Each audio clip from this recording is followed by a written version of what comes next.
Whoa. Here's the game. Oh, there it is. Hello, Cyber.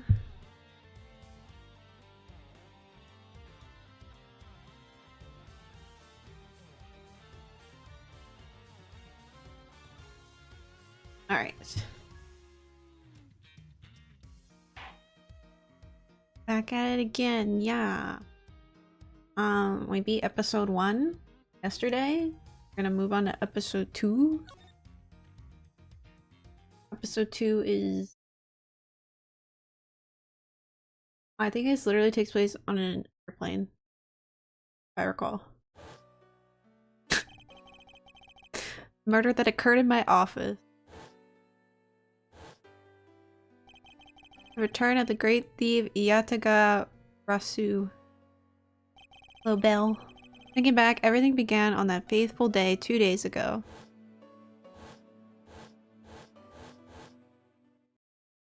Two days earlier. Okay, so now we're getting a flashback. Oh.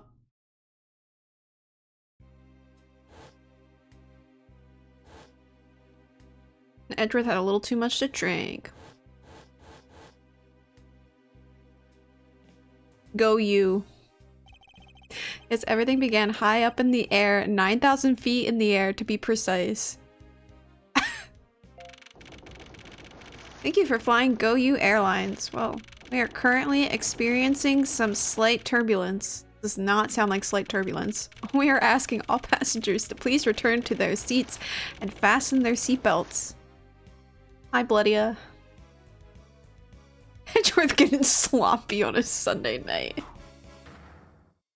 Oh no, murder. Like real murder. I think.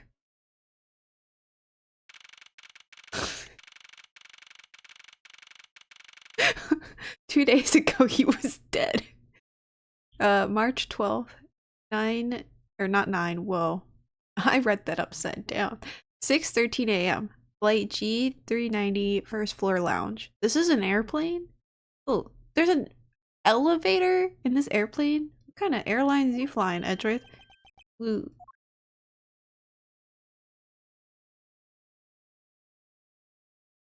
Get a little too much to drink. You look so stupid laid out like that. Why do I feel like I just woke up from a horrible nightmare?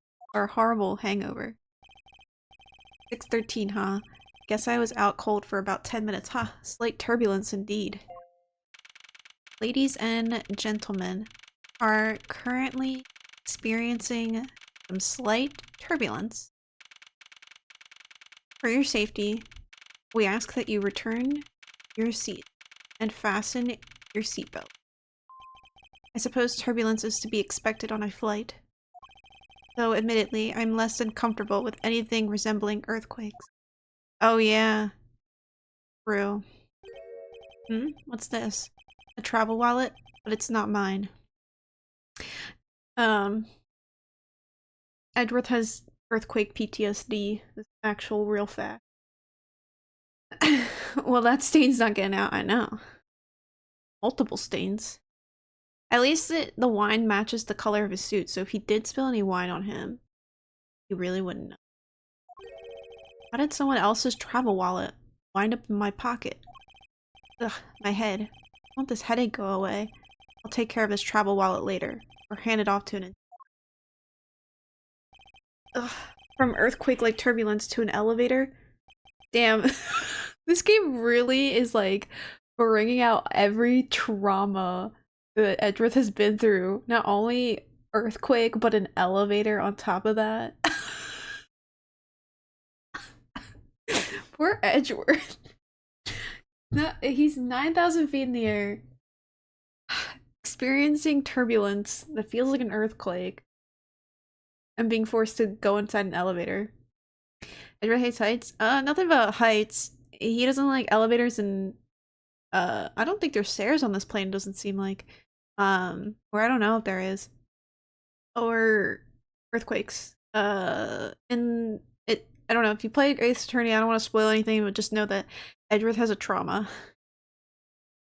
He has PTSD from earthquakes and elevators.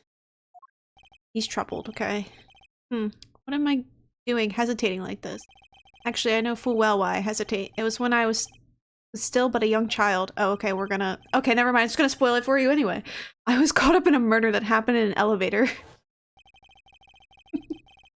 Well, I mean, I guess it didn't spoil everything, but it just, yeah, never mind. This is just Edgeworth experiences anxiety. Exactly. Welp. Okay. That part's not really a spoiler. Well, I mean, I guess it's like spoiler, but doesn't exactly tell you about the case. That's just his childhood. You don't have to play, you still have to play them. Listen, that's just a fraction, well, that's just a fraction of the Ace Attorney lore. Just gonna say that. There's so much more. Don't worry. Listen, blame the game, not me. Blame yourself for not playing Ace Attorney. But how long am I going to let my past haunt me? It's just an elevator. I'm a grown man now. I need to behave like one. Edgeworth, it's okay. You don't have to. Oh. Well. Wow, we're really ripping off the trauma band-aid today. Not only is there a dead body in the elevator, too.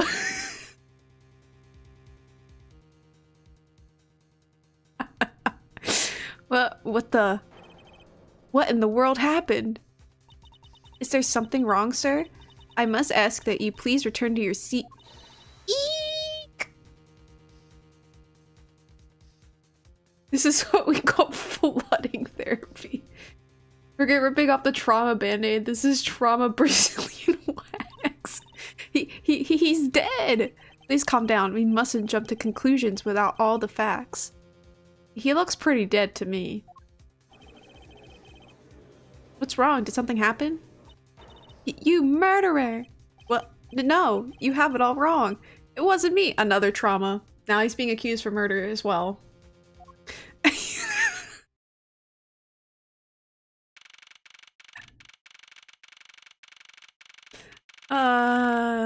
March 12th, 6:41 a.m. What is Edgeworth doing in the corner? Oh, is he handcuffed? Sorry. Just really funny seeing that in the corner. 6:41 a.m. Flight G 390, second floor, first class. Everyone, I am sorry to interrupt, but I have an important announcement. I am one of your flight attendants today. Rhonda Tenero? Tenero? Unfortunately, we have just had a minor accident on this flight. Minor? Minor? Maybe Wild was right about murder being small, apparently. An accident? Don't treat us like we're stupid. I caught a glimpse of it. It was a murder. What? A murder? What's going on with this flight? Everyone, please calm down. There's no reason to panic. This flight will stay on course and make its scheduled landing. We are still currently in the middle of a rough patch of turbulence, so until we are out of this area of turbulence, I ask you please remain seated. But someone was killed, right? I mean, what about the killer? Let me off. Please, there is no need to feel threatened. We have already apprehended the culprit. Me, apparently. Or Edgeworth. I ask that everyone please remain calm. What the heck is he talking about? Why should we remain calm? My name is Miles Edgeworth. I'm a prosecutor and I assure you I am not the killer. Ah, being a prosecutor doesn't make you incapable of murder, buddy. Now you listen here. I am not the killer. I simply found the body. Oh, he's like rope tied. Never mind, he's not handcuffed. He's like rope tied. It's a murder mystery train, but on an airplane. Exactly. Whose judicial jurisdiction would this fall under anyway? Is this like a boat where no laws apply in international waters? I have no idea. I wonder, like, if... Okay. This is actually a really good question. If murder is committed on an airplane... I also just noticed the humongous law book in Edgeworth's chair. Sorry, off topic, I got distracted, but sorry, it's just really distracting. If you commit murder on an airplane, what jurisdiction does it fall under? Like where the airplane was taking off from, or where it's about to land?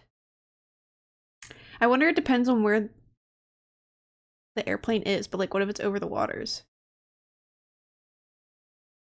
I think he's okay, well technically in the English translation of Ace Attorney, right?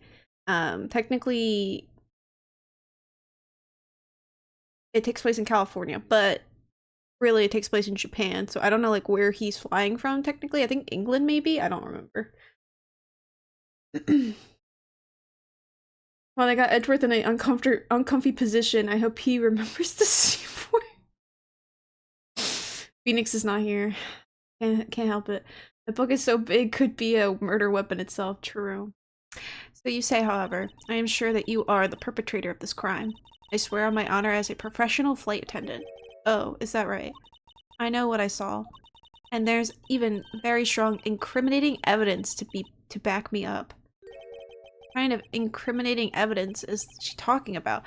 I would assume if there was a murder on the airplane for some reason. Also, I'm very curious how you would get away with murder on an airplane, just wondering. But if you... When they, like, you know how they ask, like, if they're a doctor on board, wouldn't they ask if there's, like, an officer or any, like, type of law enforcement on board as well? And... I don't know. Where's the air marshal? I'm very curious. Now you guys got me really thinking, like, what happens if you do die on it? Well, I mean, dying is different than being killed. If you get killed on an airplane, what happens? What kind of incriminating evidence is she talking about? We've already alerted the proper authorities at our destination. Objection. Hello, welcome in. To be fair, air marshals are supposed to be disguised as passengers. Oh, is this actually true? I would assume that it would be a forced landing if you were close enough to land. True, because you don't want a murderer in your airplane. You don't want a murderer in your airplane.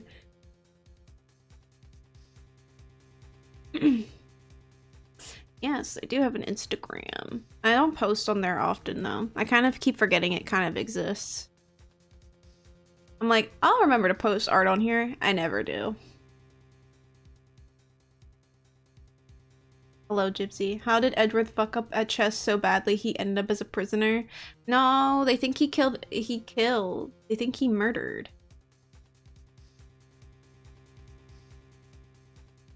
We've already alerted the proper authorities at our destination. Until we land, you will remain in our custody by the powers vested in our captain. I'm very sorry, but please understand our situation. Your situation, I'm more concerned with mine and the direction it's going in. I'm not about to just sit idly by while I get accused of murder.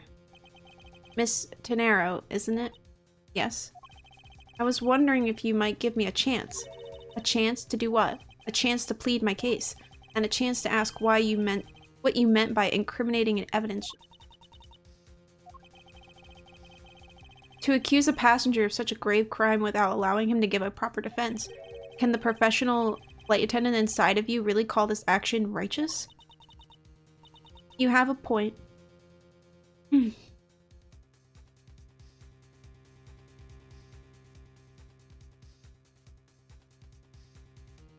Wow, it's so HD. Hello, Dawn. I do. I didn't know they updated the visuals like this. Did I know they updated the visuals like this? I don't know. Yeah, they updated, like... It's pretty good. Like, I was like, is it gonna look goofy? But it is pretty cool. You can turn on, like, the original, like, pixel, but I do kind of appreciate the HD models, too. They did a really good job with them. Where's your British accent? I wasn't aware that Edgeworth was supposed to be British. I thought he was from California.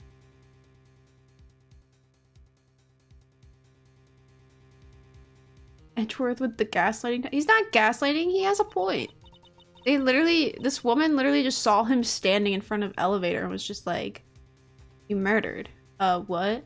I've never heard Edgeworth. You're kidding? No, I'm not. I don't know where Edgeworth's from. Oh, it all takes place in Japan, technically, but... I've never heard Edgeworth's voice. Is he supposed to be British?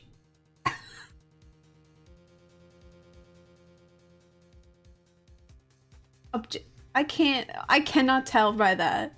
I mean, like, in full sentences. I mean, in full sentences. I've never heard. Where? Where has he talked in full sentences besides saying objection? It's very hard for me to tell with him screaming. Is it? I just thought he dressed like that because Von Karma. Very well, I'll listen to what you have to say. But be wary of what you reveal. I'm afraid you'll only look even more suspicious if your explanation fails to satisfy. I was not fucking with you. I'm very under the, well, I would say the English dub of the anime probably wouldn't be accurate for some reason. I'm really trying to like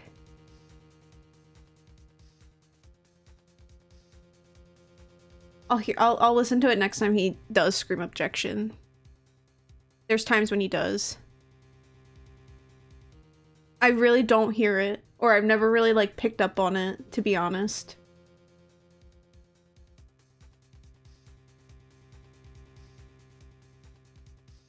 I also do not have the time to deal with you all day, so please make it quick. Of course, as you wish. Good. Very well, then let's get started. I know for a fact that I didn't kill that man in the elevator. What I don't know is what sort of evidence she has up her sleeve, but I'm certain it doesn't fit with how the crime really occurred.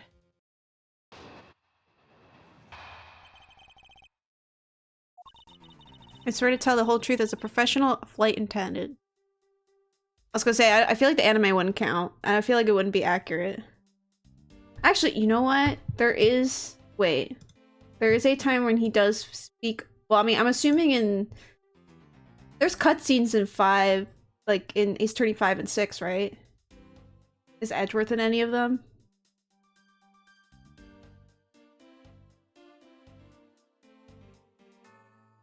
I'm gonna listen to Edgeworth's objection anyway. He's British but he's not even in the game. I think there is like a special episode of him in it, but he's technically not in the game. No, he's okay, wait, listen, you have to I thought he just dressed like that because of Von Karma, okay?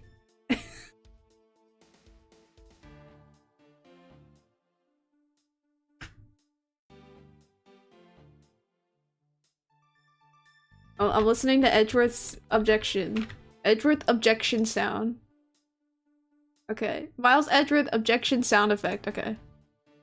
Alright, let me listen to it. See if I hear the British. If it wants to load. It didn't even play. I'll replay it.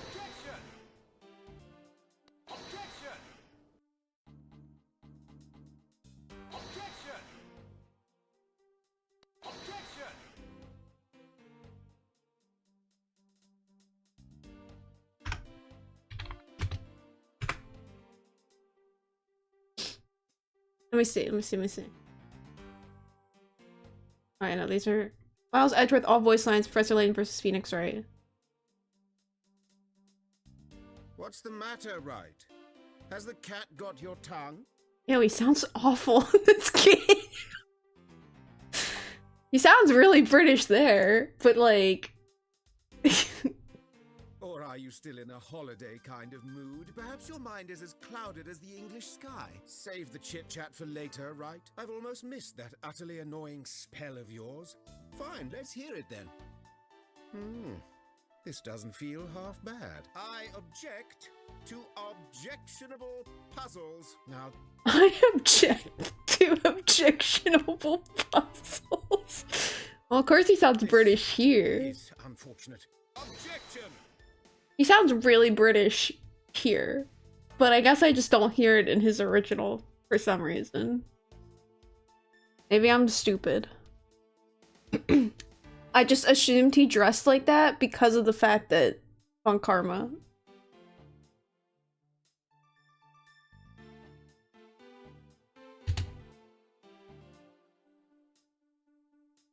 Hold on.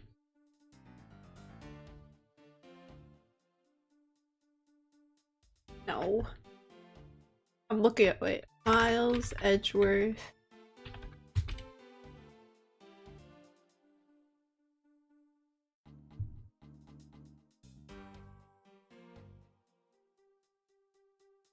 Wait, what?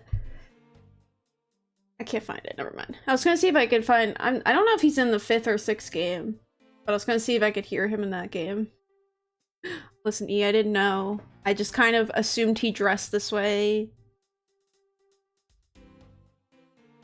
But I don't know. Save the chit chat later, right? His objection, the OG game is definitely supposed to be British. So you're 2 for 2 on British fuckboys in this game? Herlock and Edgeworth? I don't think... I don't think I'm not normal about Edgeworth. I was trying to find the wording. I was like, I'm not normal about Herlock, for sure, but Edgeworth? Wait until the end of this game? I guess. I don't know, I'm not crazy about Edgeworth.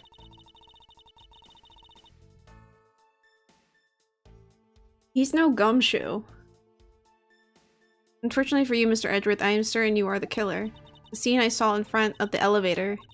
It was you standing there, with fresh blood dripping off the murder weapon. A wallet, you mean? So if you could...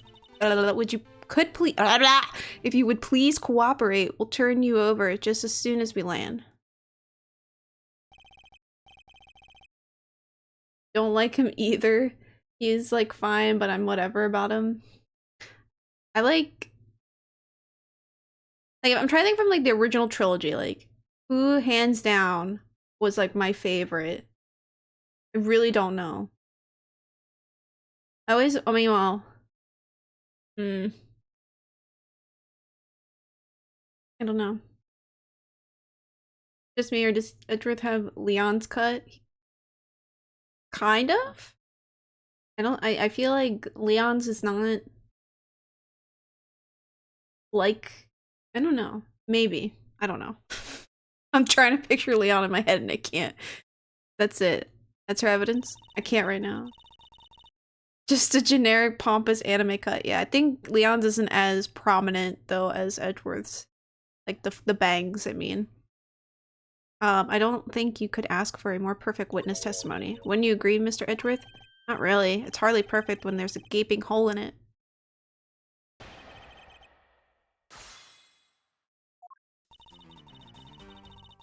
I like her hair.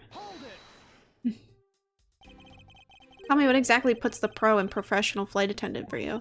Well, it means we are very professional about how we take care of our passengers. Services like fetching papers and responding to calls are done with speed and accuracy. I can assure you that I give testimonies with the same level of professionalism. But I'm sure you have already realized that by now, right? It's a bit hard to appreciate your professionalism when I'm the one under suspicion. And there you have it. My professional testimony is accurate and reliable.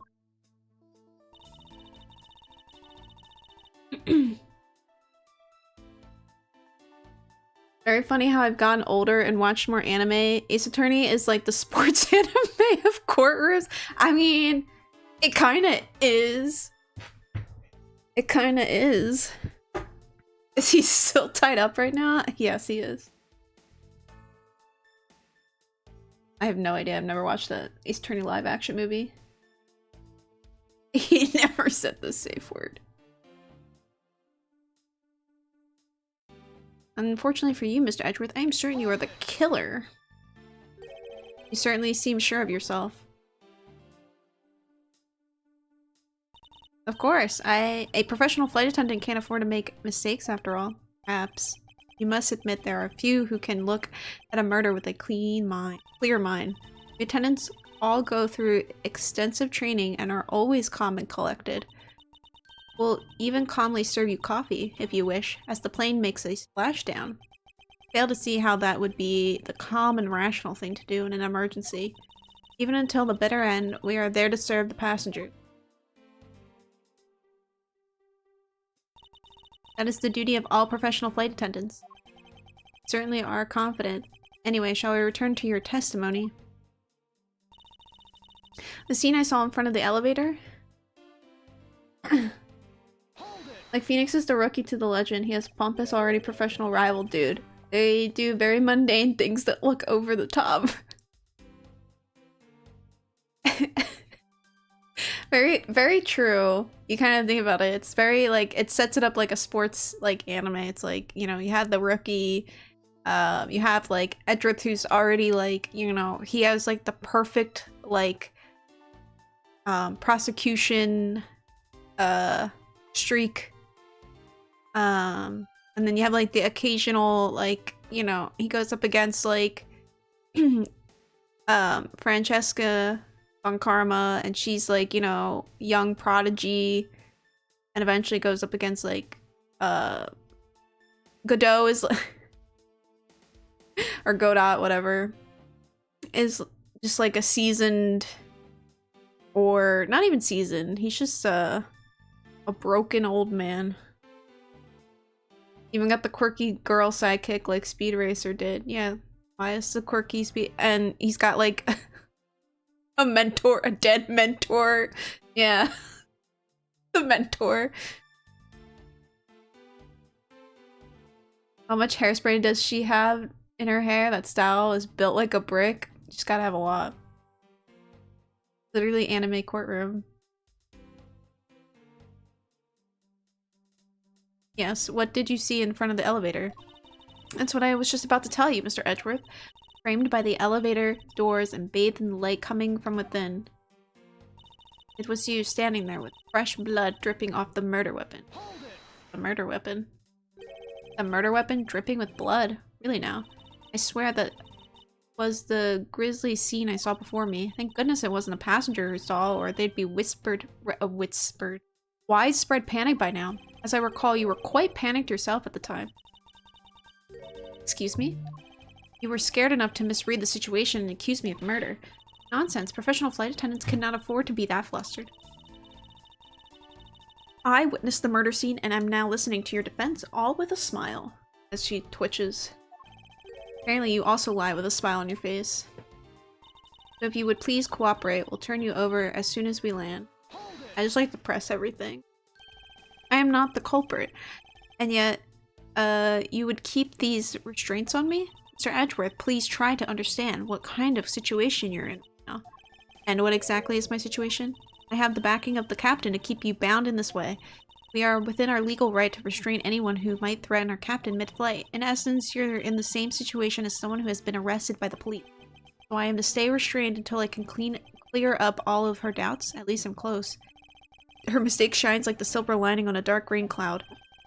And I'm gonna capture some of that light with evidence. What evidence do we have? Picked out the floor in front of the elevator. Fine.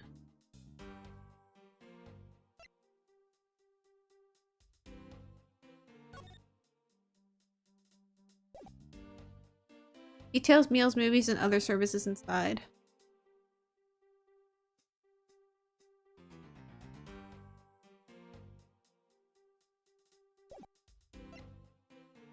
Body found at 6:15 a.m. inside the elevator. Stopped on the floor in front of the elevator. It was in mine. So.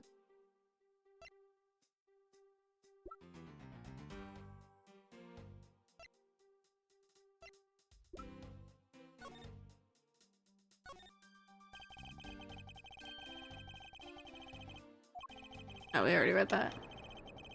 Okay, I already know this. I know, she's about to strangle us.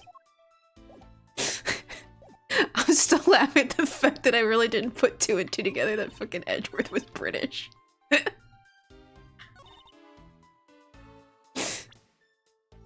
Now I know. Is this the murder weapon you're talking about, girly? Because that is not a murder weapon. Miss Tenero. What is with the yelling all of a sudden? Ugh, force of habit. Well, it doesn't matter. Miss Tenero. Or Tenero. I don't know how to say it. You say you saw the murder weapon dripping with blood, is that correct? Yes? All that blood. Drip, drip, drip. Just recalling that scene sends a chill down my spine. Sorry, but your so-called professional flight attendant training has failed you. What? I'd like to direct your attention to this. You know what this is? It's a travel wallet, right? But it looks a little big and bulky. The thing you saw me holding when I discovered the dead body in that elevator was this very travel wallet, Miss Tenero. What? Impossible. Now then, do you still think that I'm the killer? That I killed him with a travel wallet? But I saw blood dripping from the wallet. I know I did. As you can see, this wallet is clearly stained. But if you would be so kind as to take a whiff, I think you'd agree it's only grape juice. Quote unquote. Wow, I can't believe they still censored the fucking wine. So stupid.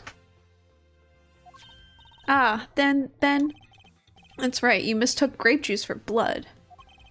The murder weapon dripping with blood does not, in fact, exist. No! There, that should clear up that pesky accusation. Hold it. Just wait a sec. That is... I mean, even a wallet could be deadly if it was wrapped around something heavy. The fuck, girl? I don't want to have logic sense. Screaming on top of the shelf. Juice. He isn't allowed to solve crime while wasted. Murder? A-okay. Alcohol? Can't have that. Nope. I demand you show me what's inside, please. I mean, it is bulky. She's not wrong. She's trembling, and the tacked on please at the end. Oops. Sounds like I've got her. There's no need to look inside. Even you can tell from its appearance that it's light. No, I can't be sure of anything until I see the contents of that wallet for myself. She's a persistent one. I suppose we have no choice but to see what's inside. Miss, Panero, if you would be so kind as to open the wallet and check its contents for me. Alright. I usually don't pry into passengers' belongings. We have no choice here. Grape juice stains the outer cover. True, it was I who dropped it in the juice. However, I didn't do it out of ill intentions.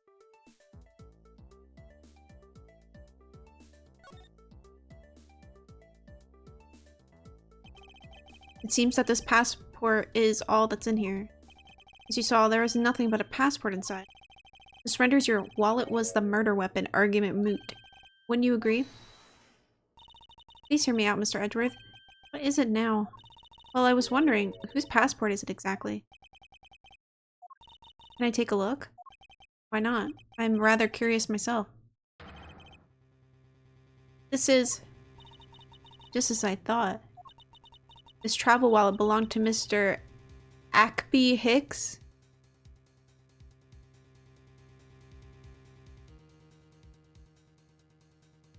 Ackby Hicks?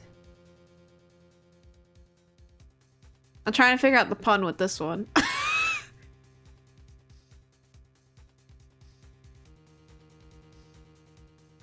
Republic of Virginia? Republic of Virginia. Is this man restrained the entire case? I have no idea. We're gonna find out. Which makes it the victim's property. Off the floor in front of the elevator's passport. You stole the victim's wallet. Virginia. Didn't you? How dare you? You said it yourself. You claimed to be holding this wallet in your hands when I found you. Perhaps I did misconstrue the wallet for the murder weapon, but it seems that I wasn't wrong about who the culprit is. As you claim, the murder weapon is not the travel wallet. However, it is something you stole from Mr. Hicks after you were done with the vile deed. I find it hard to believe myself, but your motive was very simple. You were out to steal Mr. Hicks' money, weren't you? So even though I didn't have the murder weapon on me, you still suspect me. You stood up at the crime scene with the victim's wallet in your hand. How can I turn a blind eye and not suspect you to... How can I turn a blind eye and not suspect you of foul play?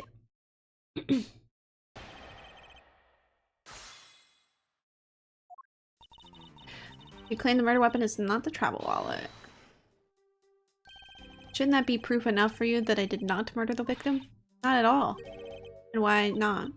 Because that wallet may not have been what I thought it was. However, it is something you stole from Mr. Hicks after you were done with the VOD. You think I stole it? Yes, I'm very sorry to say it, and I wouldn't usually be so rude, but it must be said. I never thought I'd see the day, but here I am calling a passenger a thief. Maybe I should put on a serious face and say it more directly. I believe you removed the wallet from the victim's person. It really doesn't matter how you phrase it. What I'd like to know is why you think I stole Mr. Hicks' wallet. I find it hard to believe myself, but your motive was very simple. I don't really think I have any sort of motive to speak of. I've never met Mr. Hicks before, and our only connection is this one flight, but that is more than enough of a reason. How do you figure? He was sitting in first class, and I think the implications is quite clear. You were out to steal Mr. Hicks' money, weren't you? Dude, you're talking to the Miles Edgeworth. You think I was after his money? Where did that mom? I've never heard of cockamy? Cockamy? I've never heard of that word before. Idea come from? True, you are also a passenger in first class, but I thought something was off about you and those deeply etched lines on your forehead. Is Hakamami? I've never heard of that word before, ever being used. What does it, like, mean?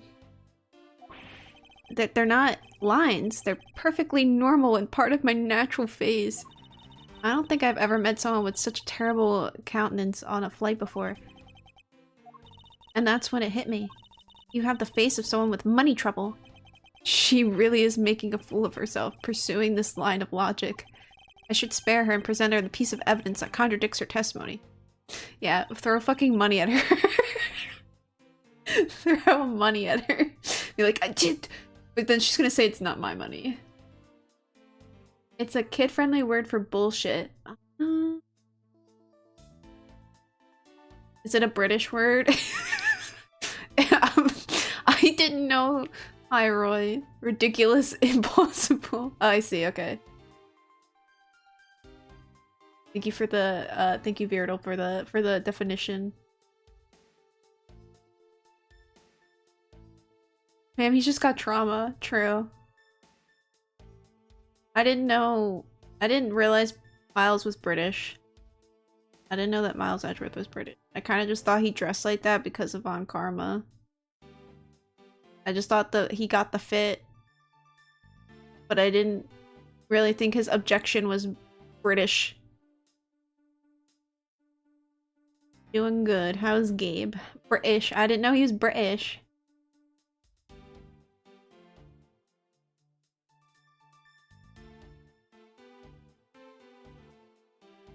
I really didn't think of that.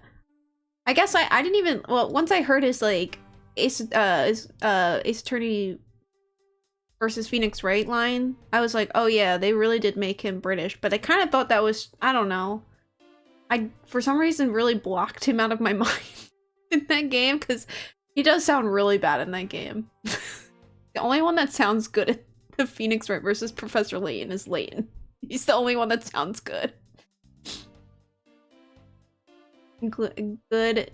Glad to be done with working for the day. That's good. You're sleepy. Wake up! Oi, Governor. Got a license for that murder weapon. I sounded New Yorker there. Motor weapon. Derived from a French word and then became popular in America. Huh. It's true.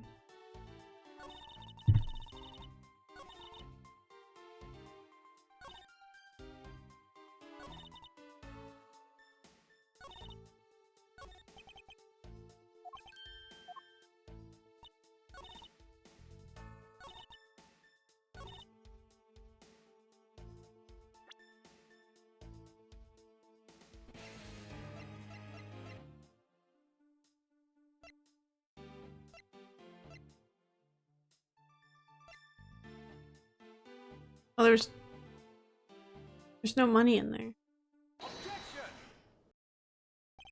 I wonder if I might get a word in, Miss Tenero. What is it now? Miss Tenero. I wonder if you noticed the contradiction within your own testimony. What are you talking about? Simply put, as you saw with your own eyes.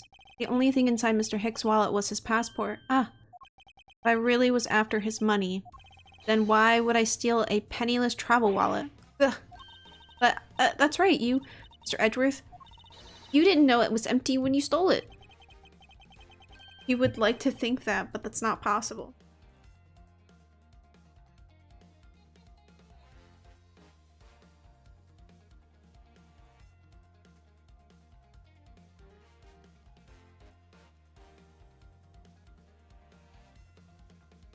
Alright,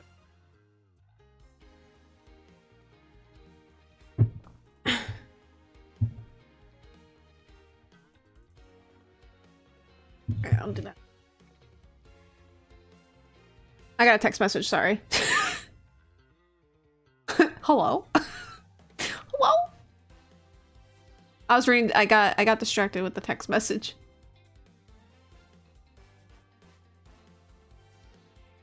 So 25 stream streak. Sleep streak. You would like to think that, but that's not possible. What do you mean it's not possible? There's no way the killer didn't know that the wallet was empty to begin with. Oh, and what makes you so sure? How can I show her that the killer knew the wallet to be empty from the get-go? Okay, hold on 1 second. I have to do something really quick. Hold on.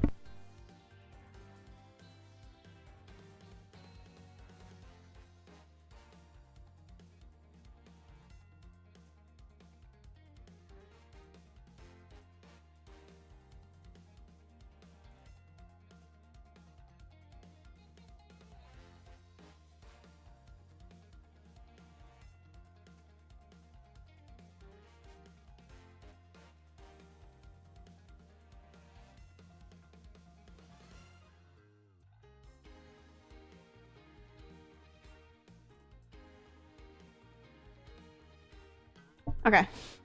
Sorry. We have Christmas lights and my bedroom is close to one of the lights and I had to turn them on. Okay. How can I show her that the killer knew the wallet to be empty from the get-go? I mean, yeah, there is money all over the place.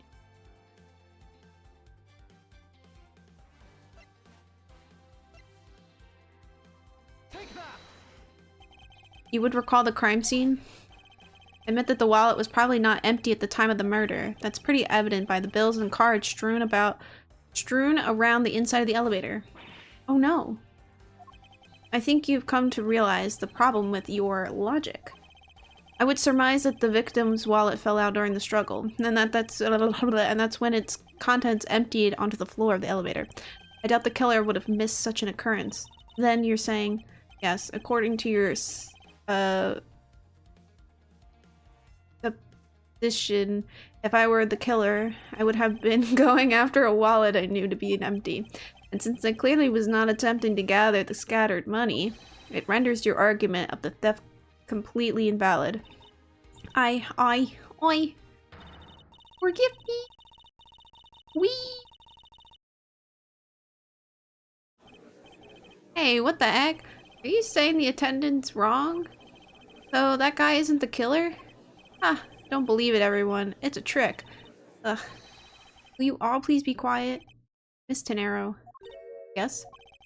You lost your cool when you saw the dead body. Plus, the lounge was dark and looking into the light from the elevator. It's easy to see how you mistook the wallet in my hand to be the murder weapon. I take no offense that you thought that I was the killer. Mr. Edgeworth. Thank you for releasing me. He's letting a killer loose. The fuck? I can't translate that, but. What is it now? He's angry. Miss Tenero, if you could please translate, I'd be much obliged. It sounds like Virginian, but I don't understand any of it. There's another attendant on this flight who I said that he's giving the runabout. I don't require any interpreter. I speak English just well, see? You, the attendant. Yes, sir. I want this person to be under the arrest until we arrive at the airport.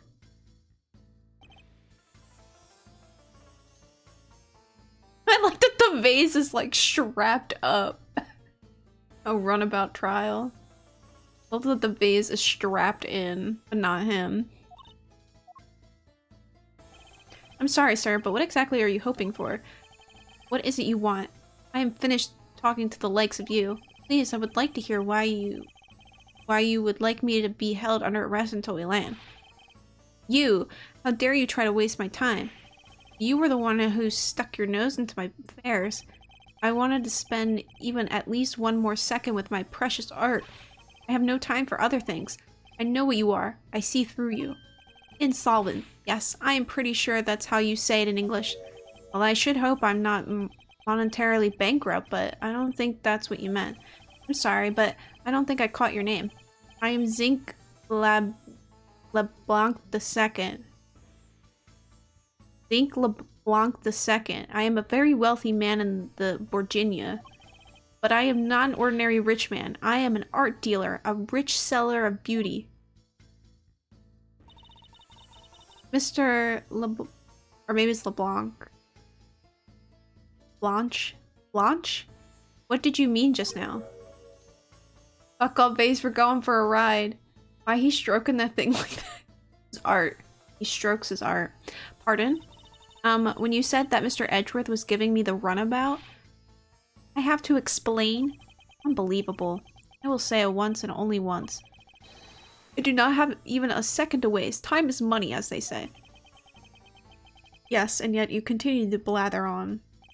I saw it. Yes, I did. I saw the victim go onto the elevator, going down to the lounge. It was exactly at 6 o'clock.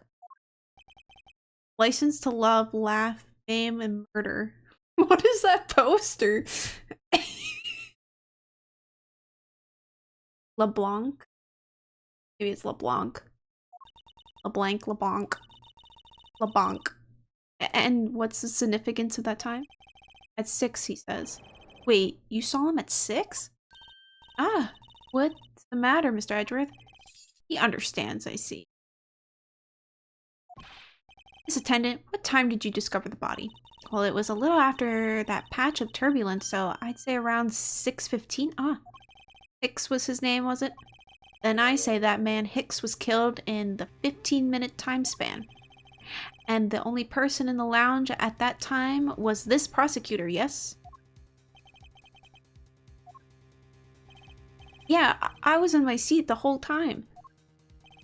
Me too. I was watching the movie and enjoying a fine glass of grape juice. That's a lot of grape juice you got, sir. French. LeBlanc. LeBlanc. LeBlanc. LeBlanc. LeBlanc. I'm gonna call him LeBlanc now. The license to kill joke? Huh. I don't know what that is. Should push this guy out of the airlock. No. I was still eating. Still I'm finished, see? The other passengers have an alibi, so you have no problem with them, I suppose. No complaint, I see. Not a single word against this, right? I have no way of discounting what you have put forth at this point, but it wasn't me. Oh, so you say. But do you have what you say, the evidence? For Edgeworth. Really the culprit after all?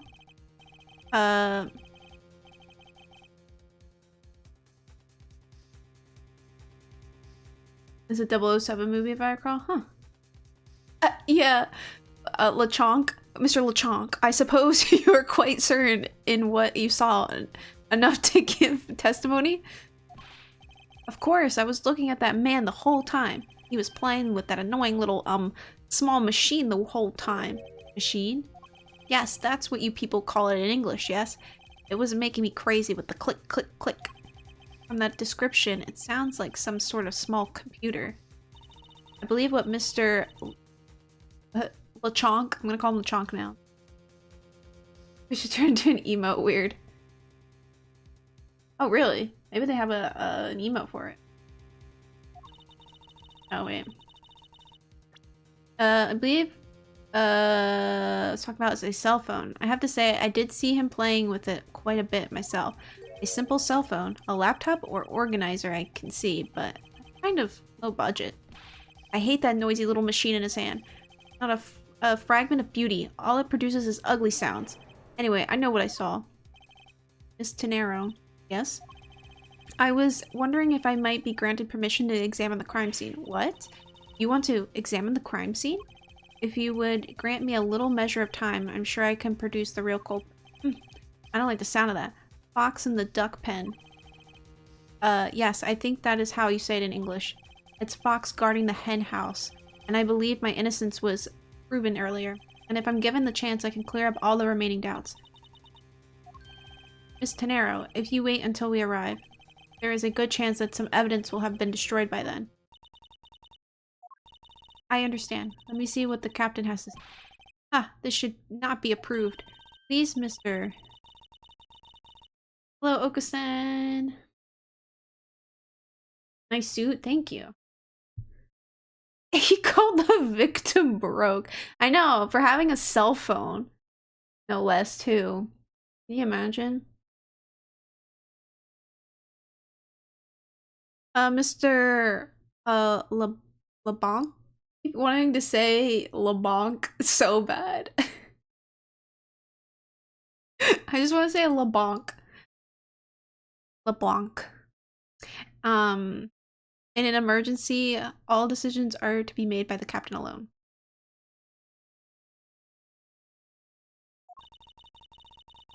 Also, you owe me one for tying me up and accusing me of murder. That too. Now please wait here while I go ask the captain what. I'll be right back. You are not planning to erase evidence when you are doing your investigation, yes? Of course not. Ah, we will see. Edgeworth, you have the captain's permission to investigate the crime scene. What? Unbelievable.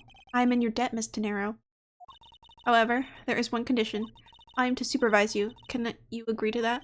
Of course. I see no problem with that stipulation. It's only natural as I am a suspect in this case. I take full responsibility and will watch Mr. Edgeworth's every move. I hope this is reassurance enough that there will be no foul play. Now then, Mr. Edgeworth, shall we proceed? If you should need my help with anything, please feel free to use Y to talk. It's time to head to the scene of the crime, the first floor lounge. Talk to our new friend. Are you in need of assistance? Captain's permission. Miss Tenero, I'd like to ask you about investigating the lounge. As long as you have the captain's permission, I can't stop you from looking around. If you could pass a message along, tell him I'm grateful for his spirit of cooperation. I will. However, please realize that you are still under suspicion. To be honest, I still have my doubts about you. Of course, and I take no offense. Really understand what I'm saying? Yes, verily. Do you pinky swear you do on your honor as a professional prosecutor? I pinky swear I do on my honor as a professional prosecutor. Well, I guess that settles that. I feel like my honor has a man slowly diminishing. As a man slowly diminishing, I see. Who up on a Sunday stroking their statue? Jesus, the dude is about to pop an aneurysm, literally. Even if you show that to me, I still cannot allow you to free reign. Sorry, but I must admit that I still have my doubts about you. Guilty until proven innocent, I see.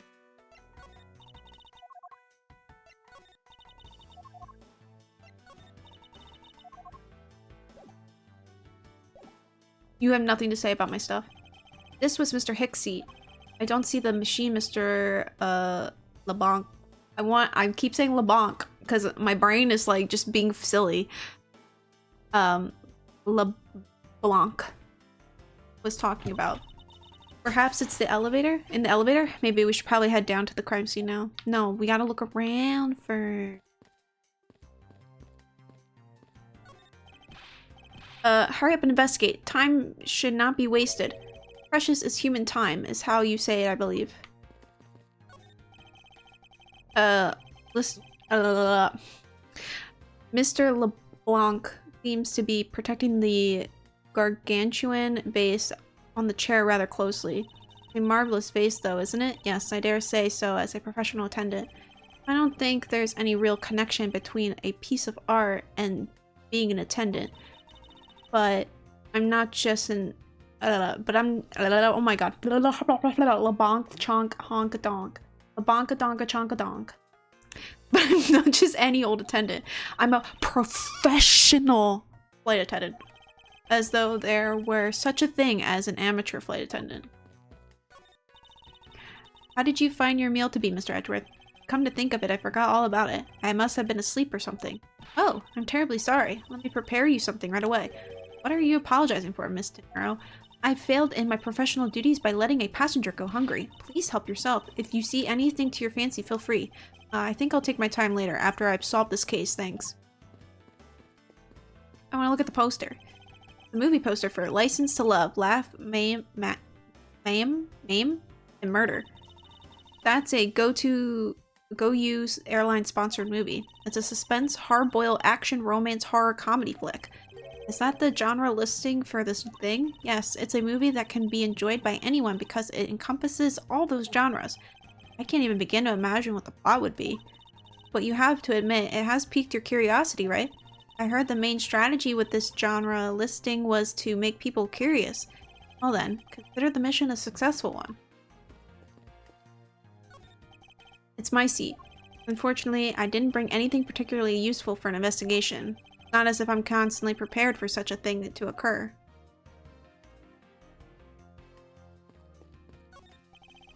Ugh, don't get near me, you criminal. He said, don't get near me, you criminal. I am not the killer, and I intend to prove that starting now.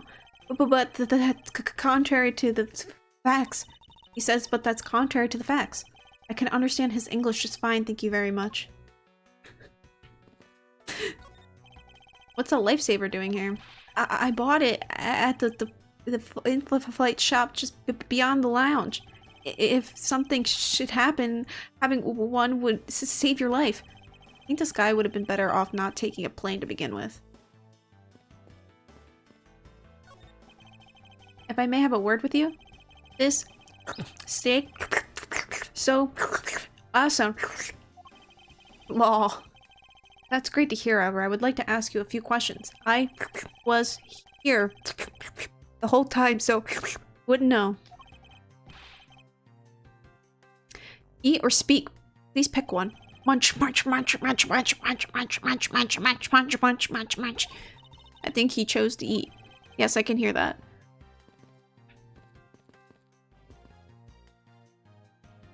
That a Sega Saturn? Where?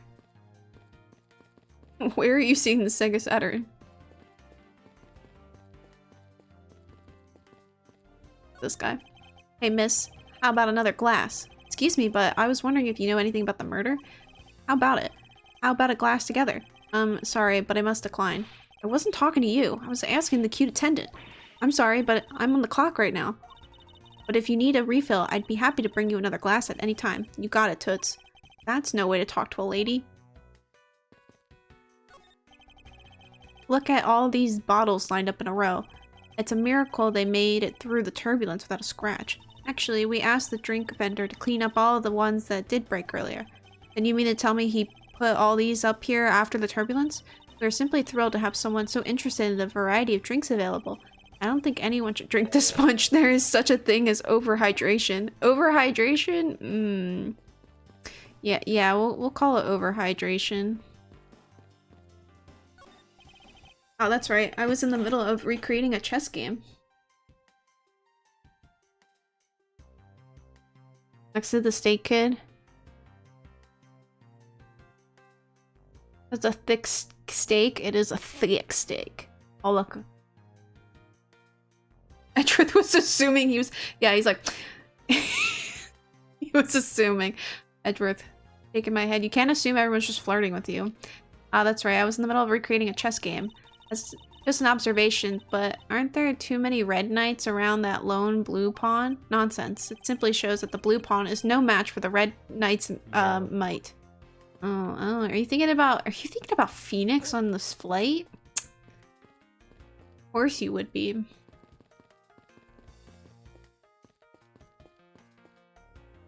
Oh, I see what you're talking about now. March 12th, 7:26 a.m. Flight G390 first floor. Oh wait, I didn't know this goes to the fucking bottom floor. I want to thank you for your help back there, Miss De Niro. It was nothing. You should thank the captain for granting you permission. And just so everything is perfectly clear, I still don't trust you. Your standing with me hasn't changed one iota? I see, I will bear that in mind. I received an order. Iota. Okay, I did say it. Okay. I'll hydrate. Did the meow go off? I did not hear it.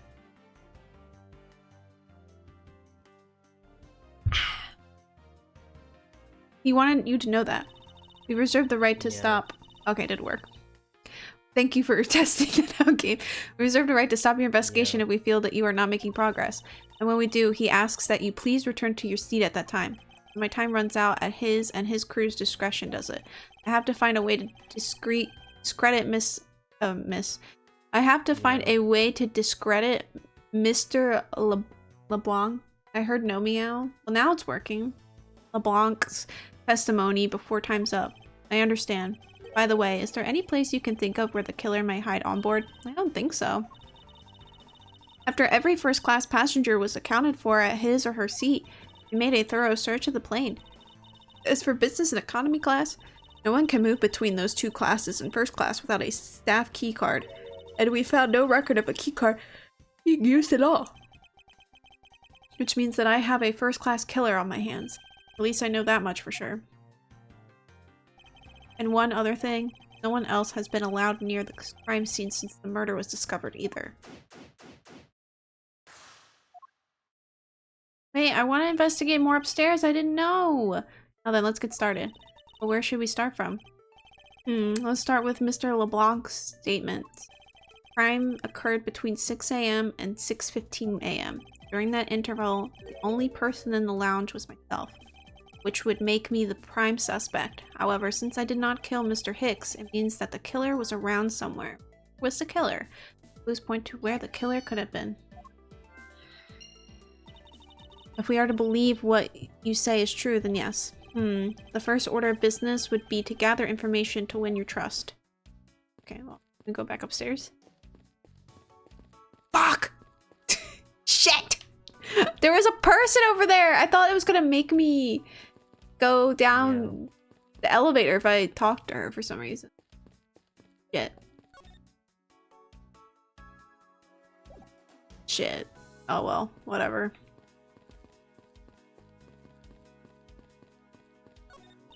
This grand piano is the pride of this plane. It can play the music of whatever CD we insert into the CD drive. That's not a piano, it's more like an overgrown music box.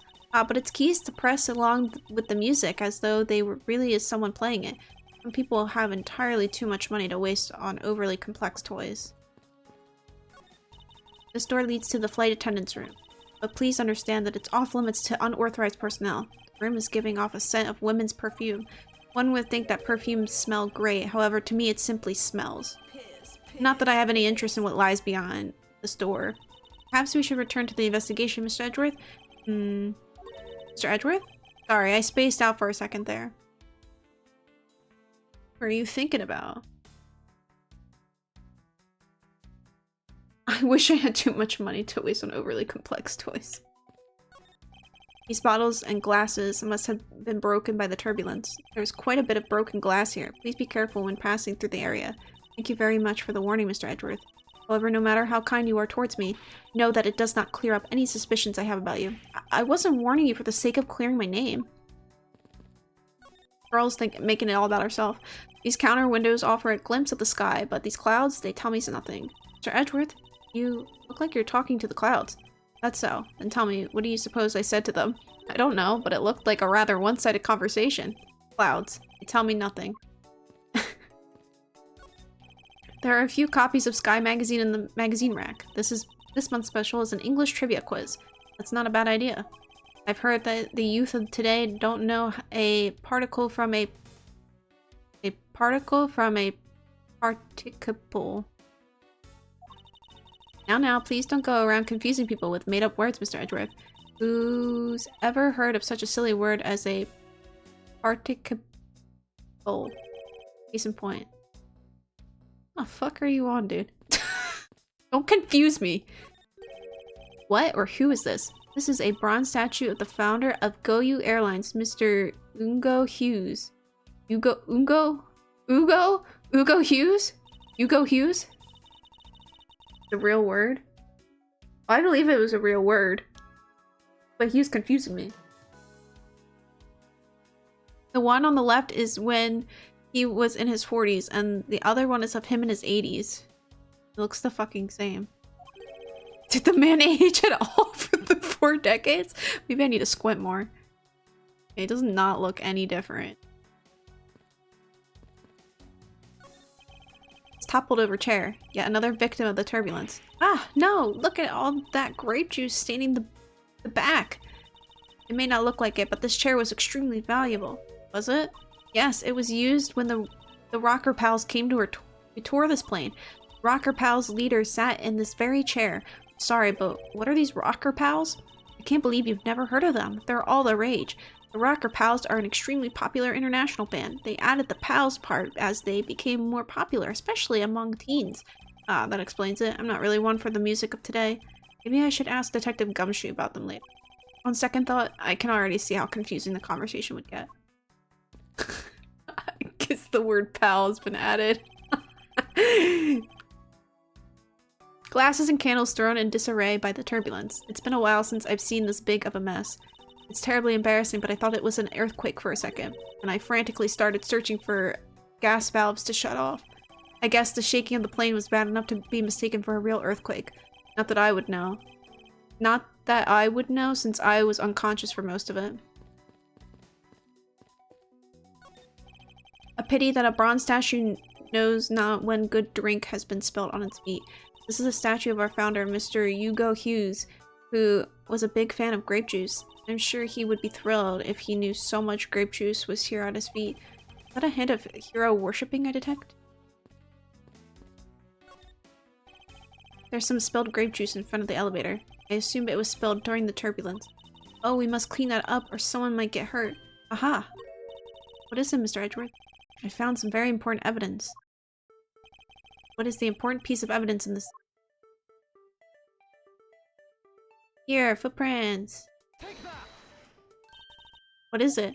They're a little smudged, but I think I can both agree that there are a set of footprints. I smell grape juice on the floor in front. The Rocker Pals pal? Yeah. So you think? Yes. These belong to our killer. Oh, then maybe we should check the shoe size of everyone in the first class. I don't think that will be of any help to us. Unfortunately, the prints are too smudged, which will make it hard to get a definite match. Oh, I see. Look, that's smudged. What floor does the elevator serve? Only the first and second, although it can also go down to the cargo hold. However, that requires a flight crew keycard. So the only floors accessible to the passengers are the first and second floor, huh? The victim's body was found inside the elevator that connects to 1F and 2F with 2F. I won't rest until I've inspected every suspicious looking. Money! Money is strewn all over the floor of the elevator. I would guess it was all in Mr. Hicks' wallet at some point. What is this? A sinister looking figure on the floor. Oh, that's a piggy bank of our company mascot, Captain Hugo. It's just one of the many pieces of merchandise we sell at our in-flight shop. This bank is a limited edition. And it is so popular that we're down to our last one. You have an in-flight shop? Yes, it's just beyond the lounge to the right. The shutter to the store is closed at the moment, but it was open the whole flight up until Mr. Hicks' body was discovered. There's blood on here. Could this have been the murder?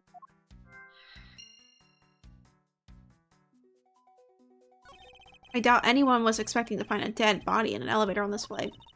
So, Mr. Hicks, really dead? Yes. He's trembling, although I can't fault her for that when there's a corpse right here. Mr. Hicks, you're really dead. Then please answer yes. I see she's over the trembling now, although a new symptom seems to have appeared. Anyway, I should focus on the victim's body. Let's see. There's blood on the back of Mr. Hicks' head. Could this be the cause of death? He appears to have been struck very hard. Trauma to the back of the head. Even his glasses are broken. The victim's glasses are broken. Are they broken during his murder? So he has something around his neck. I wonder what was hanging off this lanyard. Something's missing from this picture. Now if I could just put my finger on it. Oh yeah, he's missing a cell phone.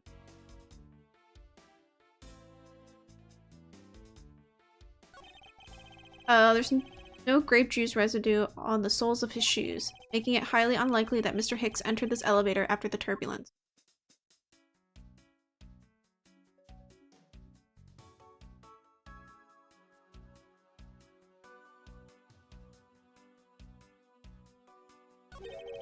There's something sticking out of his pocket.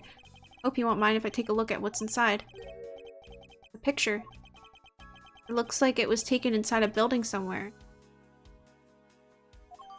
Photo of Mr. Hicks' data jotted down in my organizer.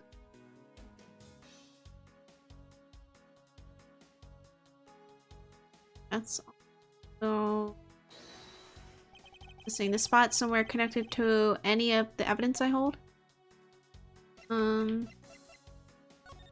Yeah, his cell phone's... Mr. Hicks' machine is nowhere to be found. His machine? Ahem, his cell phone, Miss Tenero. Oh, so I guess because it's not here. Yes, I think we can safely deduce that the killer took it. I think cell phone data jotted down.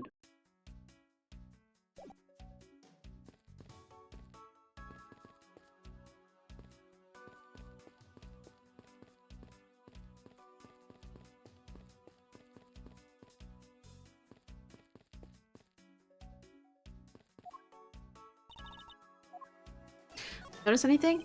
Did you notice anything? I was wondering whose footprints those are next to the elevator. I'd say the killer's, wouldn't you say? Even if they aren't, I'm sure they are a vital clue to solving this case. Maybe there are other clues waiting to be found in other places. Come now, Mr. Edgeworth. Let's go find them together. Word of advice, nobody likes a credit thief, so stop stealing my lines.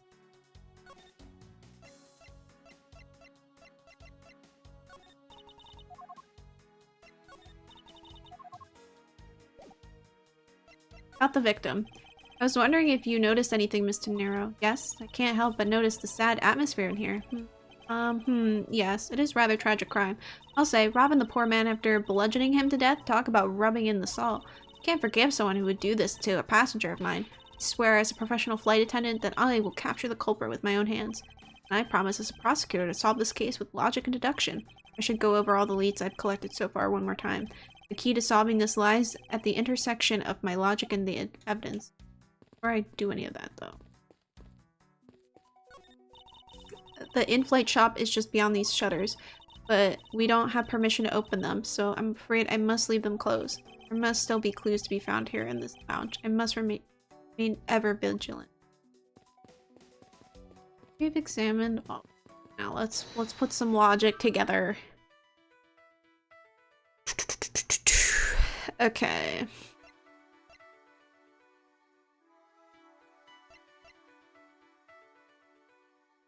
They broke into his murder. Trauma. Back of his head's just blunt trauma, but what caused it? Wait, hold on.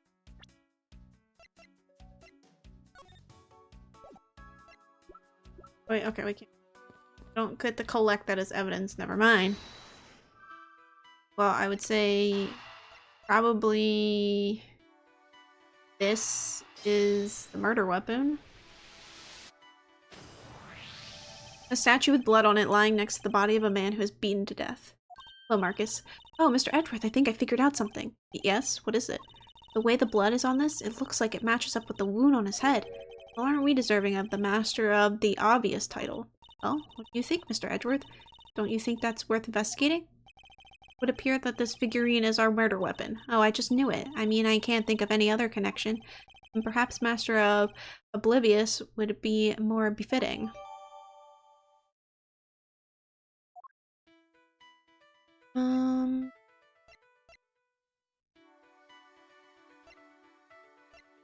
Killer had to be in the elevator. Spilled grape juice, broke.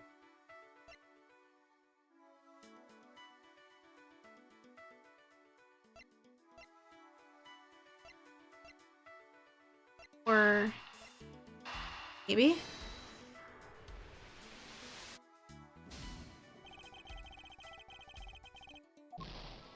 My bad.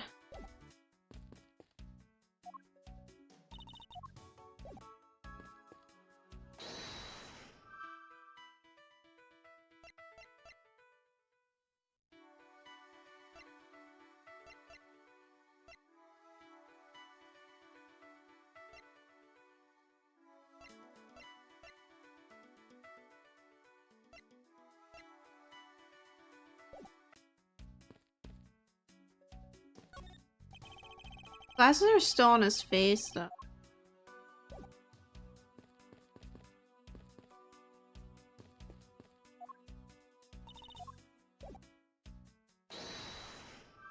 I was trying to, like,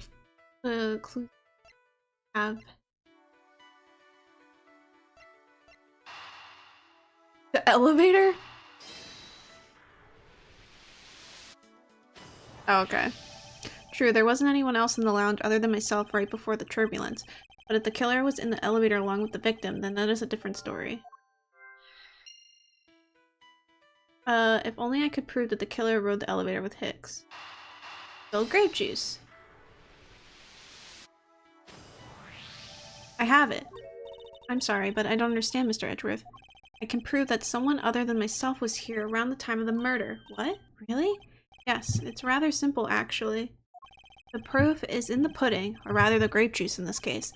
These footsteps here confess to me this very fact, that someone exited the elevator alive. Seeing as how the victim is dead, that would mean a second person. But couldn't the footprints be from Mr. Hicks himself? But if you take a look at our victim's shoes, you can see the soles are spotless, which means Mr. Hicks wasn't alone in the elevator. In fact, it's quite the opposite. There was actually one other person inside the elevator. Nice. I only did it wrong once. What's going on over there?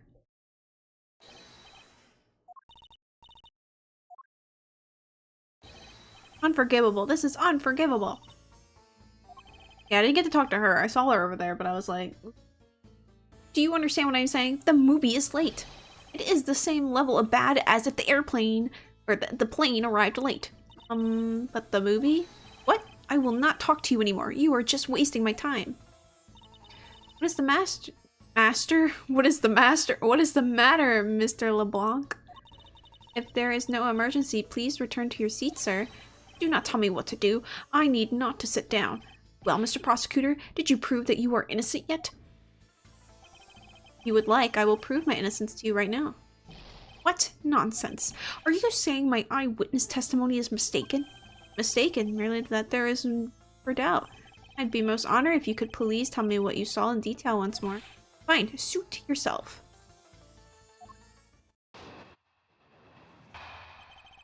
What I saw. I'm certain I saw Mr. Hicks enter that elevator.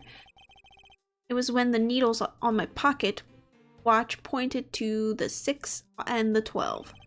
The body was discovered 15 minutes after that in the lounge, yes? Then you, the only person in the lounge at that time, must be the criminal. Mr. LeBlanc's conclusions seem to make logical sense. After all, the only person in the lounge at the supposed time of the murder was me. So, my eyewitness testimony. If you think you can destroy it, then come, let me see. Hurry. Do I look like a man who is having the time to wait for you? Why is he so irritated? I'm the one who accused of murder here. Anyway, I must find a way to discredit Mr. LeBlanc's account somehow fast. Why does it look like he's actually like pointing a gun at me? It's funny with this like animation. I'm certain I saw Mr. Hicks enter that elevator. Mr. LeBlanc, were you able to get a good look at the inside of the elevator at that time? Of course, I saw what was inside. And you are sure that the victim was in the elevator alone? Yes, the only person inside was that Mr. Hicks man. This last outburst. This last outburst is a bit too important to let go. The only person inside was that Mr. Hicks man. You really alone? Of course. I will bet even 1 cent. Cheap ante for a cheap testimony. But if that's how you want to play it, I'll happily take your 1 cent. It was when the needles on my pocket watch pointed to the 6 and the 12. I assume the pocket watch in this case is the one you keep checking, is that correct? Oh, you noticed. It is a very expensive antique, I will have you know. Feeling is wonderful when I wind it up by hand. It does look very well designed and quite classy. I will have to charge you if you want to touch it. That's quite alright. Let's continue with your testimony. Huh, a cheap man you are. Now return the time you wasted back to me. And if we must, I saw Mr. Hicks enter the elevator at 6 o'clock. The body was discovered 15 minutes after that in the lounge, yes? It's true that I found the victim's body at 6:15, and that's when I found the two of them as well. You see, it all matches my testimony. Then you, the only person in the lounge at that time, must be the criminal. Spy a little hole in his words. As you wish, Mr. LeBlanc. I will now show you proof of innocence. Fast thing.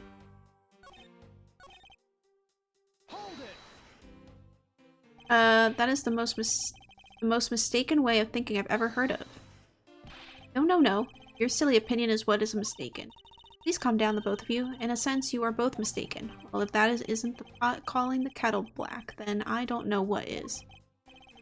By a little hole in his word.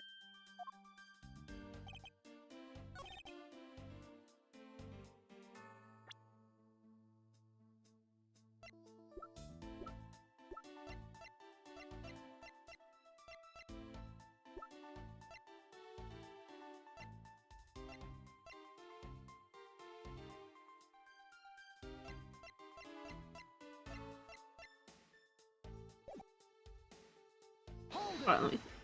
Mr. Hicksman is a robot master.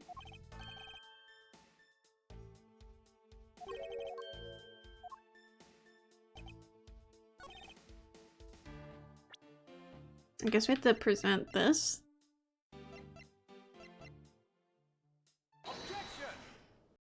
Okay, I wasn't sure. I was kind of overthinking that. Mr. LeBlanc, what is it? There is a very glaring contradiction in your testimony. What do you mean? Please take a look at the area in front of the elevator. There, at the spilled grape juice. Yes, and? You admit you also spilled it with the blood? No, it spilled itself during the turbulence. But oh, hiccups. But the interesting thing here is the set of grape juice footprints. Footprints? Yes, the ones that lead from within the elevator out into the lounge itself. It's evidence that proves that someone other than Mr. Hicks exited the elevator alive. Oh, there must have been another person in the elevator. Did the music stop? Oh god, literally every time I'm like, did the music stop? That's how you know when you get it right, the music stops. There must have been another person in the elevator with Mr. Hicks. Now then, I'm done playing games. Why don't you tell us the truth? Can you please translate for us? Oh, hello. No way. That's totally impossible, I guess is what he said. No way. That is totally impossible. I know there was no other person in there. I saw with my own eyes. If you want to know what I think, Mr. Edgeworth, I don't think Mr. LeBlanc is lying to us. Oh, she's right. He doesn't seem to be lying. But then, what does it mean? What about this contradiction? Mr. LeBlanc? Please, just once more, will you try to recall the details of what you witnessed for me? What I saw, part 2. I was very upset when Mr. Hicks passed by my seat. I was always checking the time over and over again. I happened to follow that man with my eyes when he passed me, and I saw clearly into the elevator he was entering. But I swear there was no one else inside. No one. I know her honkers are... Mr. LeBlanc, if you would please calm down. What? Dare you two have an issue with my eyewitness testimony? Ah, no, not at all. Please forget what I said anything. Yet again, he doesn't appear to be lying. But I can't let this testimony stand as the truth.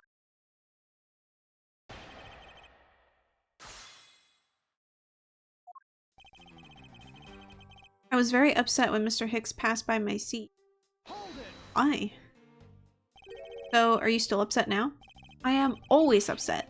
The only time I am not is when I have a piece of art in my hands. Surprisingly easy to believe that about him.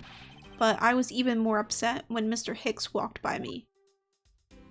I was always checking the time over and over again.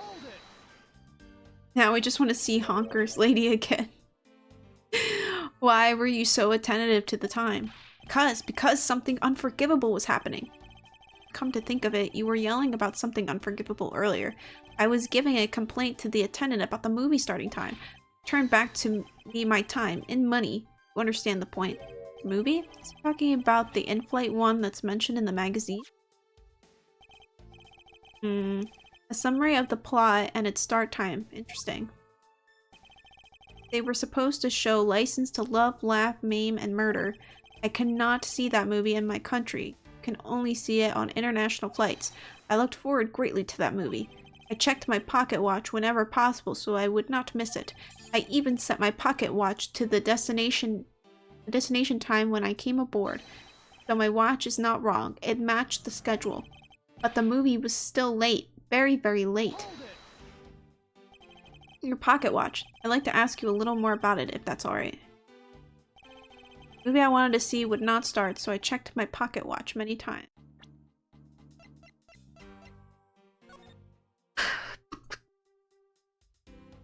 Movie would start at 6.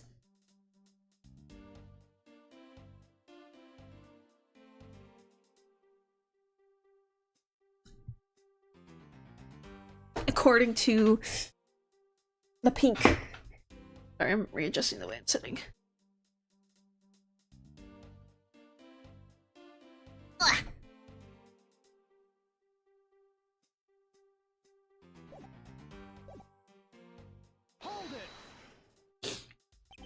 So this movie you mentioned, is it the one listed in the Sky magazine? Yes. I was so looking forward to watching License to Love, Laugh, Maim, and Murder. Miss Tenero, was this movie shown on this flight? Yes, it was shown at the scheduled time. Isn't it possible you simply slept through it by oh my god, I'm so sorry. Hiccups. Isn't it possible? I'm yawning too. Isn't it possible you simply slept through it by accident? Nonsense. You doubt me? No. Now stop pointing at me like that. Odd. What did he miss a movie that he was clearly hoping to see? I checked my pocket watch a great number of times. That much I know for sure. My watch is set to my destination's time. I always set it when I board the plane. Yeah, so definitely got the time wrong, buddy. You're sure about what you just testified, Mr. LeBlanc? Yes, of course. I am a very busy man. I am immediately busy when I land. I have many places to go, and no time to waste adjusting my pocket watch. I see. That was a very valuable statement you just made. Flatter me all you want, but you will not get 1 cent out of me. That's alright. All I require is this piece of testimony. I happened to follow that man with my eyes when he passed me. Since you only happened to see him, it's possible that you missed something in that glance. Even if I only happened, I did not miss a thing. And how can you be so sure? Just because. I would appreciate if you didn't take my life so lightly with a simple just because. Well then, I was only making a joke. I saw Mr. Hicks, alright. I saw clearly into the elevator he was entering. Is it possible that someone was hiding inside? What? You dare insult me? I have belief in my eyesight. When I look for art to sell, I am told often I have great sight for the arts. I think the phrase you were looking for was great sense, although that's debatable. But isn't it possible someone was just outside of your line of sight? You are persistent, I tell you. I looked clearly. But I swear there was no one else inside, no one. Why do you insist that you are absolutely not mistaken? Because when I say I am not wrong, I am not wrong. Mr. LeBlanc, if I may, I think beyond misconceptions and mistakes lies the truth. Funny that suspiciously mirrors something I told her only a little while ago. I honestly don't think Mr. LeBlanc is lying. I don't think he's lying either. But I think he might be mistaken about something. Mistaken? Yes, I'm going to correct his mistake reflection with evidence. And this professional attendant shall witness the prowess of a professional prosecutor.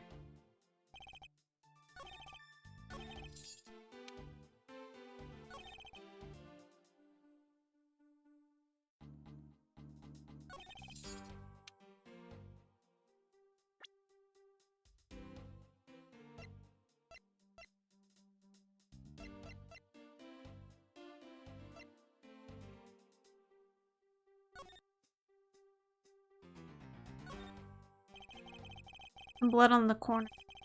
Piggy bank beat the murder weapon? I suppose this is where you insert your coins. I have to say, for a piggy bank, it's made rather well. So well, in fact, that I'm not sure there is a way to take your money out. It says Go You Airlines. You know, I've seen it occur a lot recently, and it's been bothering me greatly. Why do some brands think it's acceptable to simply smash two words together and call it a day?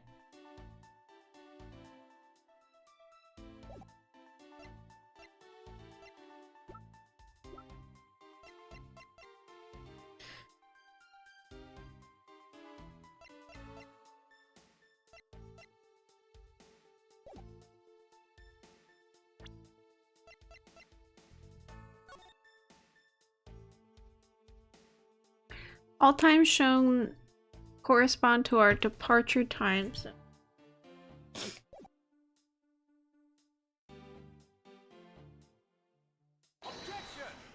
Yeah. So you set your clock to the wrong time. Mr. LeBlanc, you said that just now in your testimony. You just said this just now in your testimony. I even set my pocket watch to the destination time when I came aboard, so yeah, not the departure time. Now, if your watch has been set to our destination's time zone, it would mean that your watch is displaying the time of our destination. Yes, and the correct time is worth its 6 cents. I would like you to take a look at this. If you believe the Sky magazine, clocks on this flight run in accordance with the time of our departure time zone. Of course, the movie schedule was also created with that in mind. Miss Tenero, for confirmation's sake, what time zone is this flight aligned to right now? Well, we made a short stop at a transfer point. Doesn't sound that British here. Yeah. That's why I'm like, I never really like thought. I mean, I guess obviously by his fucking outfit, but I don't know. I guess I didn't really like think that much. He sounds like I mean, yeah. Like, I guess you can hear it, but I guess I never really, like, picked up on it before. That's right, it was in that small Asian country, the Republic of Zangfa. He's Japanfornian. That's what I was saying. I was like, well, he's from California, right? According to the English version. He's trying to sound British.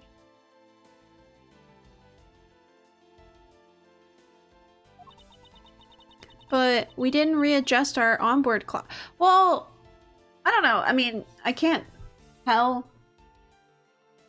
I mean, I'm assuming he, like, went to Britain. He clearly went abroad at some point. Obviously. Because he was classmates with Phoenix. So he is Japanese, but I mean, he has to be, I think. I don't know. I'm gonna assume yes, he is Japanese. Went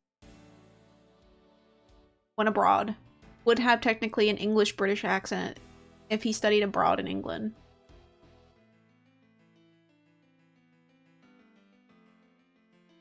But we didn't readjust our onboard clocks at that time. So right now we are still running on Borginian time.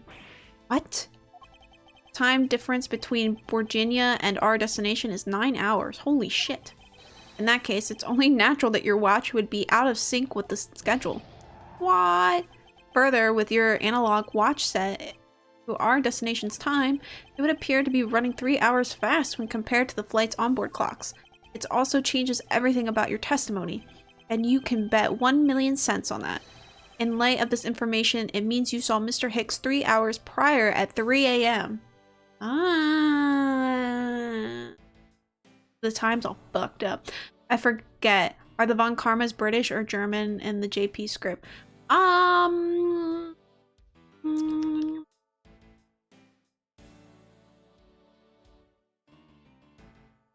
don't know, actually. So, like, in Great East Attorney, Van Zeeks, I think is German, right? I think his name is German. I mean, Von Karma, I think, is also German, right? Takes place in England, but I'm pretty sure, like, Van Zeek's name is, like, German, right? If we're going like by ancestors, but he could be also British. I don't know. I think it only takes place in Britain because of Sherlock. Let's be honest. I think it only takes place in Britain because of Sherlock. Their names are different in JP. In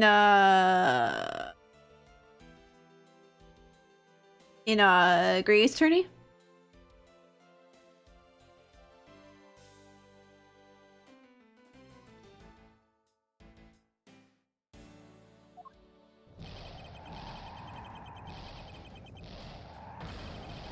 My 1 million cents! So Grey's Attorney, they did do some stuff about the cultural differences. Yes, they did. This should clear up all of the remaining accusations. So this basically widens the time frame for the time of death, right? Yes, because Mr. LeBlanc saw the victim enter the elevator at 3 a.m. It means that the time of death could be anywhere from 3 to 6:15 a.m. Question now is where was Mr. Hicks during that span of time? What was he doing? I've got something to say. And you are? Yeah, oh.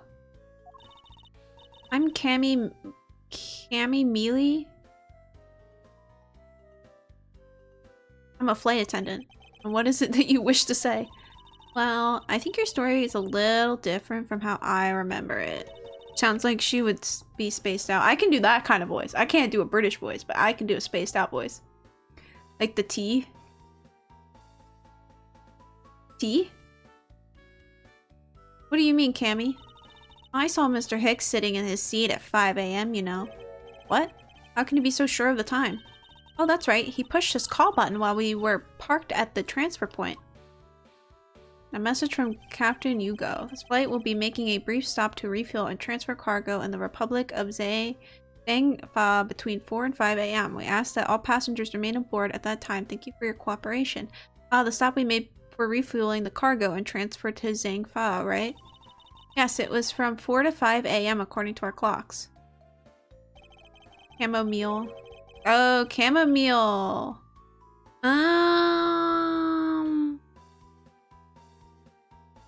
Yeah, I'm always trying to figure out the puns, and I'm just like, well, it makes sense because she looks sleepy as fuck. And during that time, did any of the passengers leave, or did any of the new ones board this flight? No. Not a single person got off or on at Zhangfa. What about the flight crew? The few who were handling the cargo transfers might have temporarily gotten on or off. But eventually everyone, including Cammy and myself, came back on the plane. So basically I can assume that no one left or got on since our initial takeoff. Interesting. I should keep that in mind. Yeah, and I answered his call. I can tell you, Mr. Ackaby Hicks. Ackaby Hicks? What's the pun here? Ackaby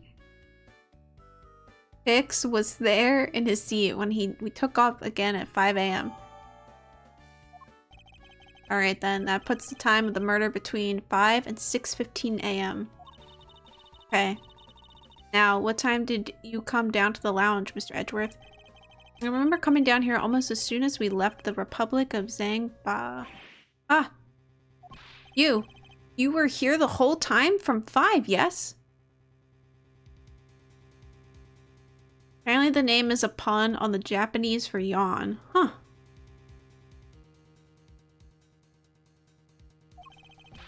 Then you are the only one who could be the killer.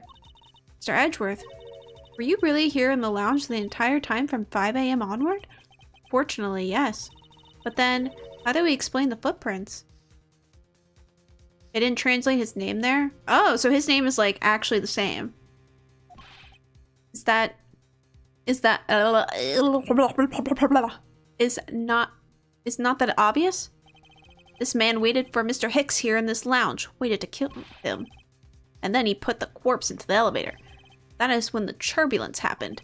My eyewitness testimony may have been mistaken, but what time I saw Mr. Hicks enter the elevator on the second floor does not matter, because the entire incident concluded here in this lounge. Everything happened in this lounge? Is that what you really believe, Mr. LeChonk? What? Do you have another idea? I simply feel that there is something out of place in the scenario presented. Is there something that can tie this crime to a location other than this lounge?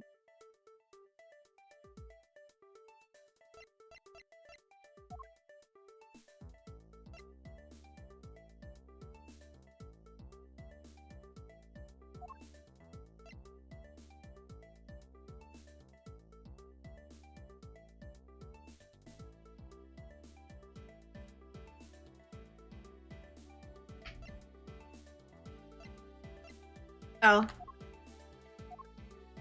This.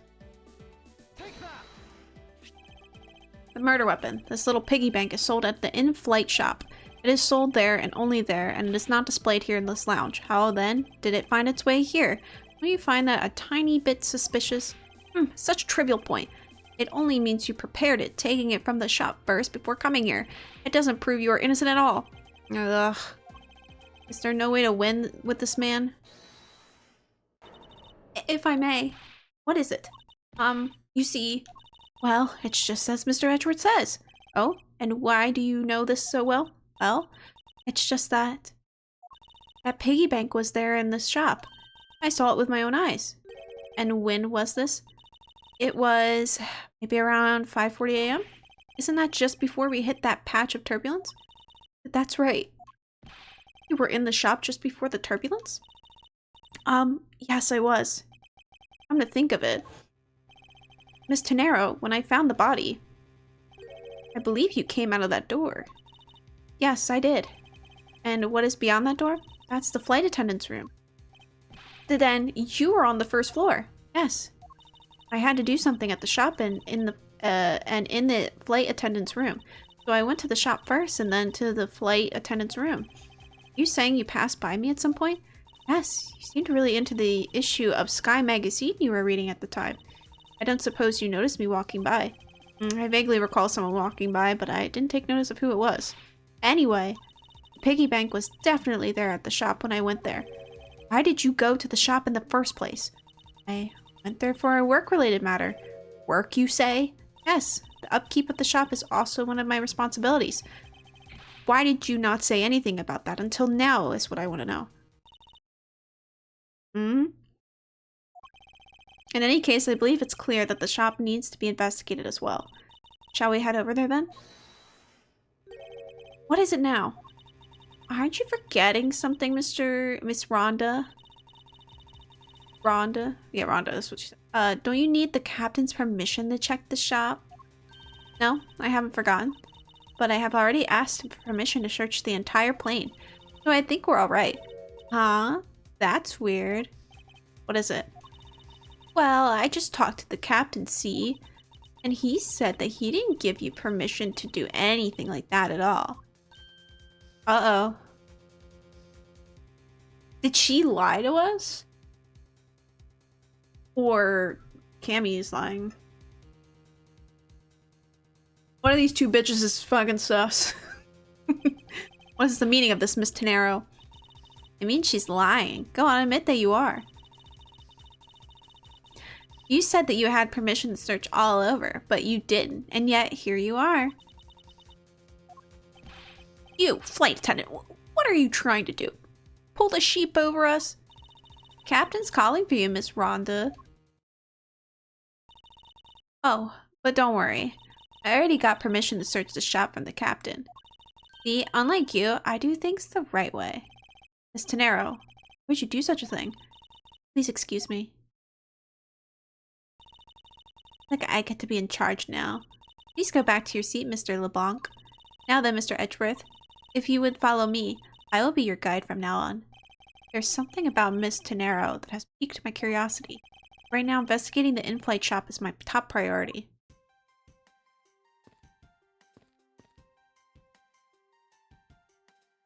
Holy Mile High Club Batman? What? Isn't it missing the end? The Rhonda? Maybe it is. I can't read! I'm trying! The girls are fighting. Rona? Rona. Roa? Rhoda? Rhoda? Rhoda. Rhoda. Maybe Rhoda. Weren't you going to the in-flight shop? Of course, I still fully intend to. Okay, well, shop is over there. Don't forget now. Like, you're fucking stupid. Mr. Edgeworth, that's the attendance room. Please excuse me. I was simply a mistake. Simple mistake. You made a mistake, didn't you? Why don't you just come out and say it? That's exactly what I just said. I made a small mistake. Don't nod off while I'm talking. These bottles and glasses must have been broken by the turbulence. There's quite a bit of broken glass here. Please be careful when passing through the area. Huh? Did you say something? I said that there is glass here, and to be careful. But why? Obviously, common sense does not register even with a blip on this girl's radar. There are a few copies of Sky magazine in the magazine rack. The special this month is an English trivia quiz. Of course, I've never uttered a single grammatically incorrect sentence in my life. What is it?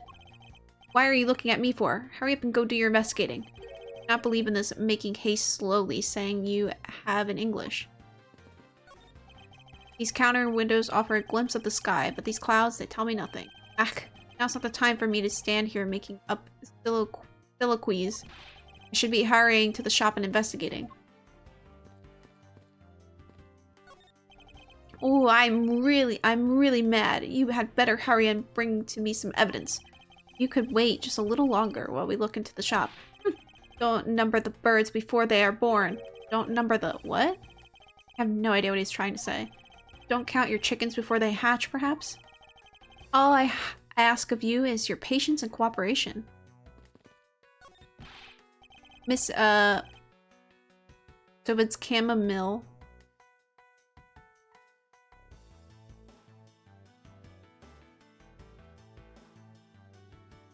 Mill? Millie? Or meal? Probably meal. Miss Meal. About investigating the in-flight shop. Chamomile. You're no use of me to chamomile. Chamomile. Like the chamomile tea. Her name is Cammy. Chamomile. You're no use of me asleep. Wake up. What? What's up? I need you to come with me so I can search the shop. Go on ahead without me. Ugh. I'll catch up with you later. How has this woman not been fired yet?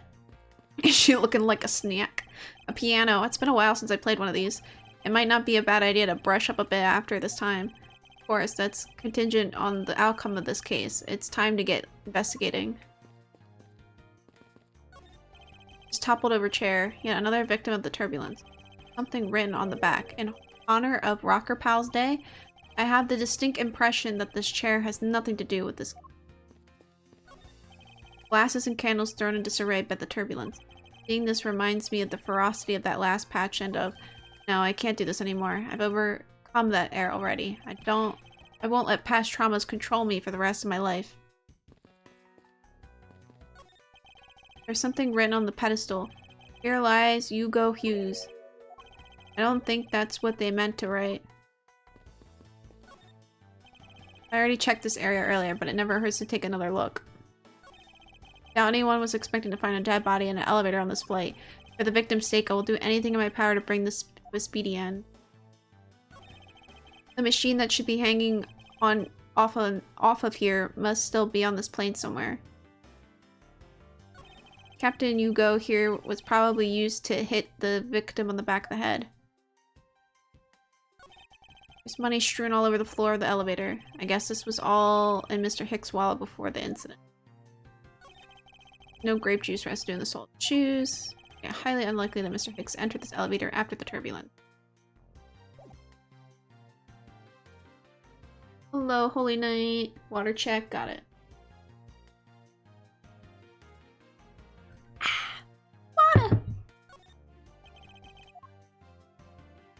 Water! Water. There's blood on the back of Mr. Hicks' head.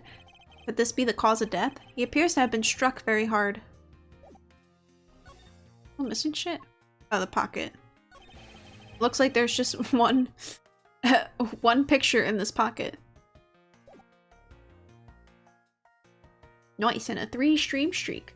350 extra points.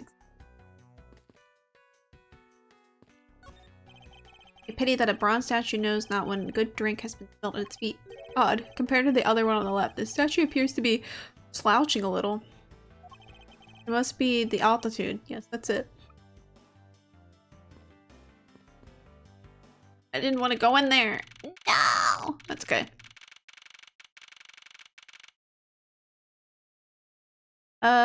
March 12th, 8:32 a.m. Flight G390, first floor, in-flight shop. So this is the in-flight shop. Quite a mess in here. Think? Guess I'll have to clean it up then. Teehee. Hold on. You can't clean up a potential crime scene. Oh, thank goodness. I hate cleaning so much. I mustn't rush things here. I must remain cool, calm, and collected. As this piggy bank was left at the crime scene. There's a very good chance that the killer had paid this place a visit. Right. Time to investigate. I don't know much about this shop, but you can still ask me whatever. Notice anything? So, what do you think about what has happened regarding this case? Oh, I don't know. I guess I think you're the killer, though, Mr. Edgeworth. I can assure you that I'm here in this shop to prove just the opposite.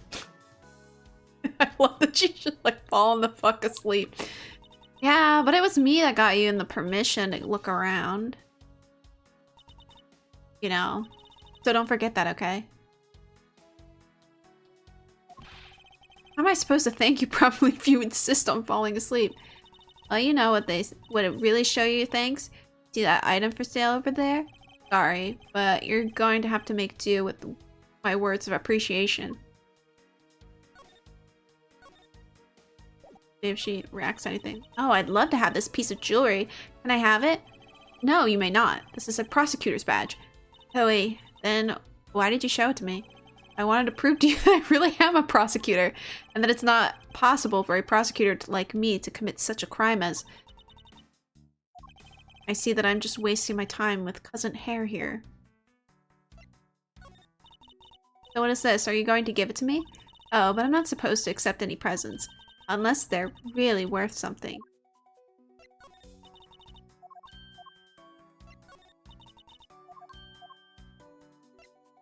Does look zonked out.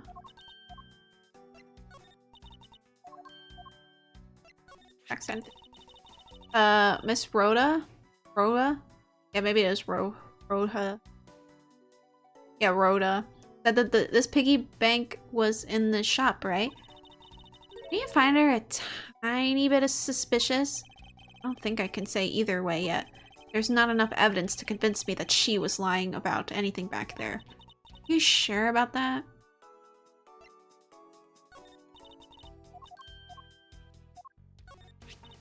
Like I said earlier, I was the one answering people's calls while we were refueling in Dang Fa. And Mr. Hicks was in his seat at that time. What time was that again? Called around 5 a.m. You were at your seat around then too, you know. I do recall people calling for service at the... Even if this turns out to be a waste of time, I must stand firm. But just know that there's a vital clue or two awaiting me here in the shop.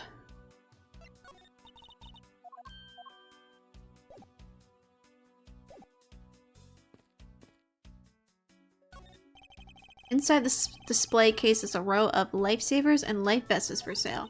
We sell a lot of those when there's some kind of accident or something, but some people buy them even when nothing's going on. How about it, Mr. Edgeworth? Care to buy one?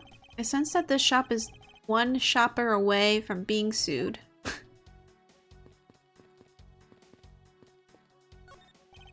There are all kinds of luxury name brand merchandise for sale in this display case, and they're lined up in just such a manner as to scream "Buy me" to any passerby. Stuffed toys, just like the one Miss Meal is holding, are on display here. They're relatively cheap, which explains why they're displayed so haphazardly. How about it, Mr. Edgeworth? You know you want one too. They're great for when you're stressed. Why do I envision stuffed animal abuse when she says that?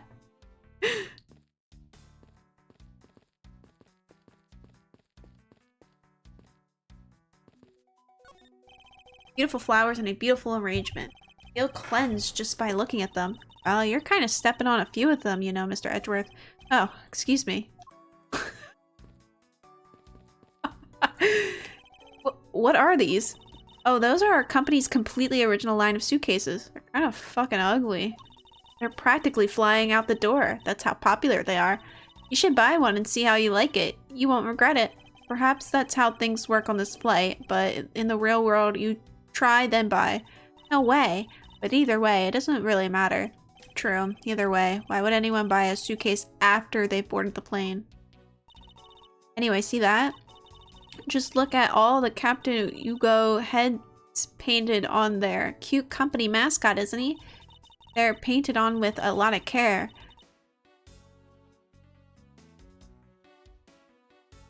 Yeah, I can kind of see them. They look fucking scary on there, though. Doesn't he look like he's about to jump out at you? Certainly making something jump inside my stomach. Huh? Oh, I guess there's no fooling your refined tastes. You looked like you really wanted to get one. And I thought I was going to finally make my first sale, but you saw right through it. Glad that's done, though. Never make me try to give you a sales pitch ever again, okay? But I never showed any interest in it to begin with. Hee. It really is pretty horrible, isn't it? You want to know something? The suitcase was designed by Miss, Rhoda. Miss Tenero designed this? Oh, you got bad taste. Yeah, it was a company-wide contest. Well, it does have a very sharp design sense. Haha, sharp? Like stinky sharp cheddar, maybe? I really have no idea why the big wigs decided to go with it. It's so bleh. Miss Tenero designed this, did she? It's definitely not what I would have expected. What the fuck? You okay? What just happened there? He was being chased. He was being fucking chased by that. I'm fine. Please watch yourself, Miss Meal. Letting a suitcase freely roll around has got to be a safety violation. Plane shaking causes it to roll. The in-flight suitcase display can be hazardous. Ah, okay. Oh, yeah, wait. That one has, like, little brake thingies. Here, I'll put it back. This one has, like, the little, like, thingies. This one doesn't. Oh, that's suspicious. That's suspicious. There's a wide selection of souvenirs for sale in these display cases. You know what I'd suggest? Sorry, but I have no intention of buying souvenirs on this trip. Okay, then how about you buy something for me then, as a present? I can't think of a single reason why I'd want to buy you anything. But I've had my eye on that pendant for such a long time. Try paying some attention to me when I ask you something, and then we'll walk. We'll talk. We'll walk. We'll talk. The glass from the display case door is shattered all over the floor, and it looks like there's nothing on display inside either. Wait, actually, I think there is something. What's this? A mini captain's hat? The tiny captain's hat. I swear I've seen one of these before. Oh yeah, on the bear. Or whatever the fuck he is. Whatever this creature is. Oh, I think I have the logic. Broken glasses. Suitcase.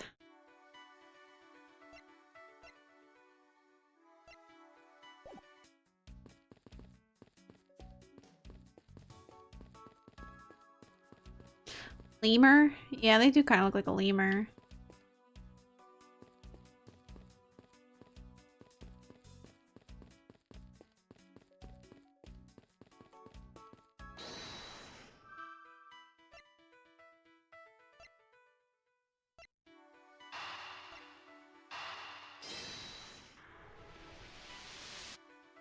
Yep. The hat probably used to be on the piggy bank's head. Let's give it a go and see.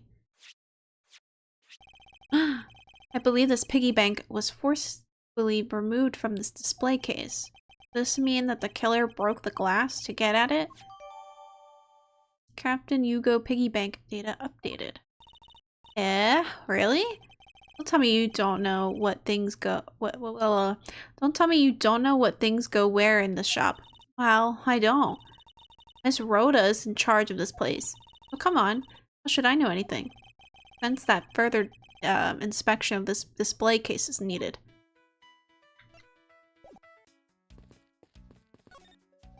I won't rest until I've inspected every suspicious-looking nook and cranny. Glass on this door is broken. Perhaps it was the killer who broke it in order to take the piggy bank? It's a bit odd that the inside of the case is so devoid of glass shards. Plus, the glass broke rather clearly. Ah, what is it? I touched the glass and it cut my finger. It hurts, Mr. Edgeworth. It hurts. Please tell me you can deal with such a minor cut on your own. Damn, okay, Edgeworth. He's like, fuck you, kick rocks. You look dapper. So maybe the turbulence, or I don't know. Something made it like crash out of the display case, probably. GoU Airlines related book line this shelf. History of GoU Airlines, the future of GoU Airlines, the 7 wonders of GoU. Fight on, GoU Airlines.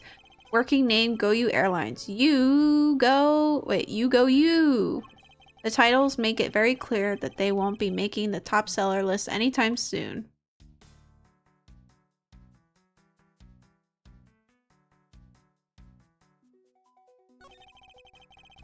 Is this the same man as the one portrayed by the statues around the elevator? Yeah, that's a paperweight of the founder of GoU Airlines, Mr. Hugo Hughes. Oh, on the bottom shelf we have the cute one, the middle shelf is the realistic one, and the one on the top shelf? That's the floral version.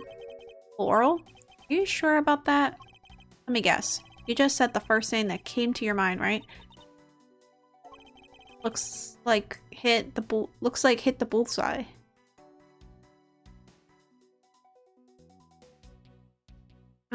Okay, so I'm guessing.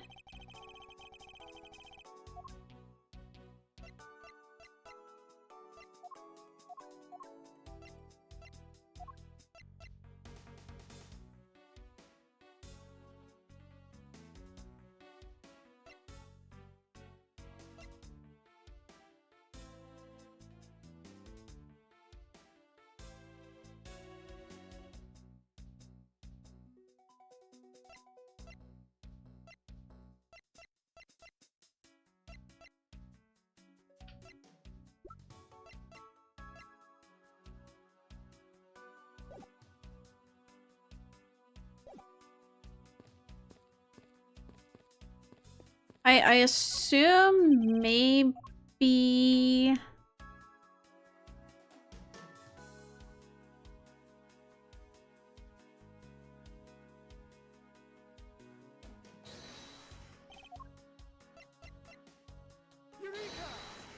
Okay. There's definitely something very unusual about this. About what? The killer had broken the glass to get the Captain Ugo Bank. There should be shards of glass inside the case itself. Oh, I see. Yeah, I guess it'd be like that. However, there's not a single piece of glass inside the display case. Nope. No, there isn't. Which means that the glass was broken from the inside out. Piggy bank must have fallen over from the turbulence and right through the glass. Yeah, that's for sure. There's so much glass all over the floor. I'm willing to bet that this hat was knocked off its head at that time too. That's nice. Which leads me to believe the killer took the Captain Ugo Bank from here after the turbulence. The plane shook so much during it, made a huge mess of the shop. Maybe he was like accidentally killed. Maybe it was an accidental death.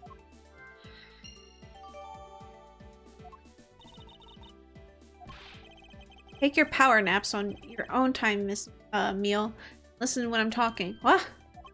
But the murder occurred before the turbulence, which rules this piggy bank out as the murder weapon. Oh, never mind. So you mean the bank's not the real murder weapon? It's fake? Yes, at this point, it was a very real possibility. But then what if when the killer went to take Captain Hugo, they broke the glass by accident? The display case is locked, so that's highly unlikely. Yeah, but there's one person who could have. Oh, and who would that be? Miss Rhoda, of course. I mean, she's the one in charge of this place, so she has the keys to everything. Miss Rhoda Tenero, huh?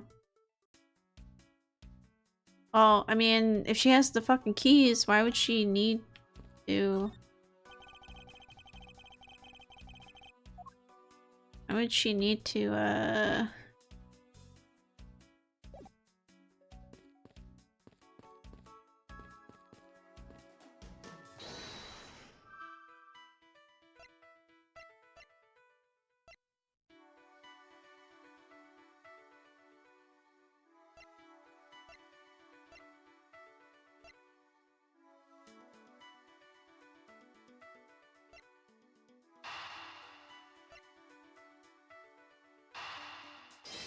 Probably not. Oh, okay. I was... Yes, there is definitely something wrong here. What's with the sudden yelling? Tell me, Miss Emile, don't you think there's something strange about these suitcases? Oh, well, sure, if they totally ooze strange, like the color and the such.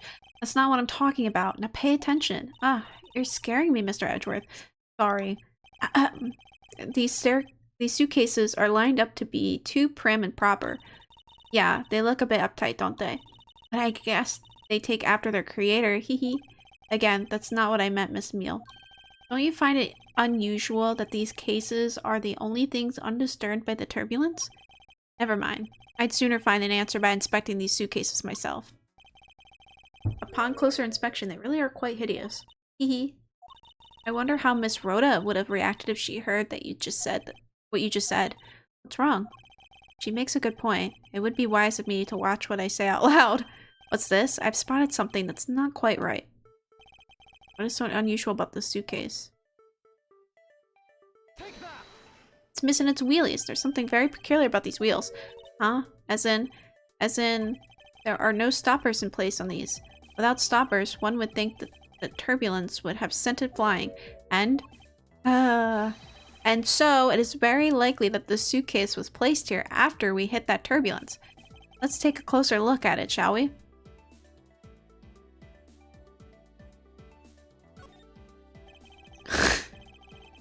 Oh, now I can see the leaf. God, it is so... I'm sorry, Rhoda, but God, this is such an ugly suitcase. Hold on, I need a blanket. I'm cold.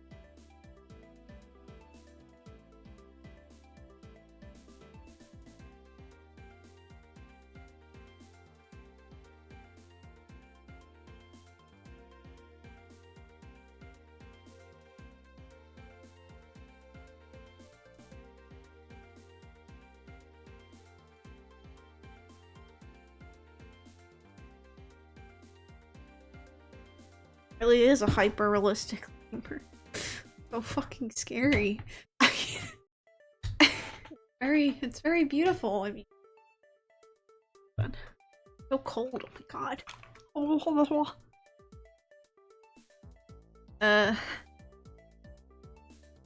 Wait, hold on. I'm gonna see if I have something. Something. Oh.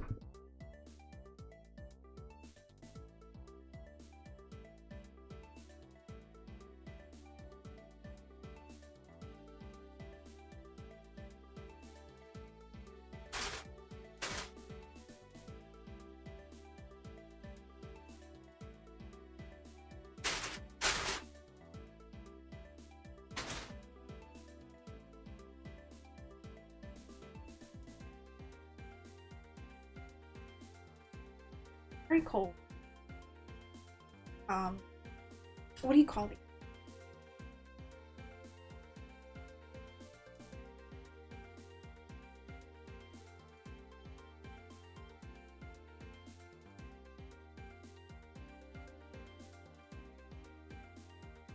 Like one of those blankets. Wear around your entirety of your body. I had it in storage. I remember I like made sure to make sure this survives because I found out there were bed bugs in my apartment. I was like, I'm washing you first because I sleep with you the most. And sometimes I'll sleep with this thing on.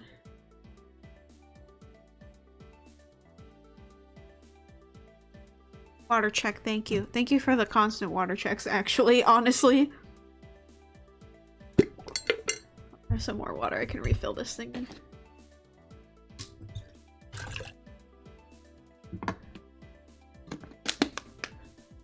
You gave me- This is a blanket I'm wearing, okay? This is like a blanket you wear.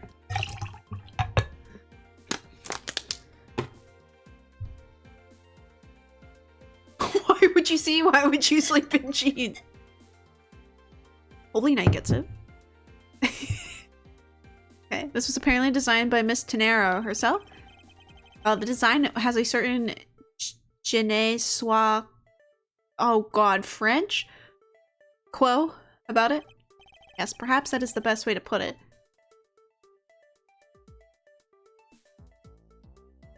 Oh, one of the wheels is funny. It has grape juice on it. What's this? The wheel is completely covered in something.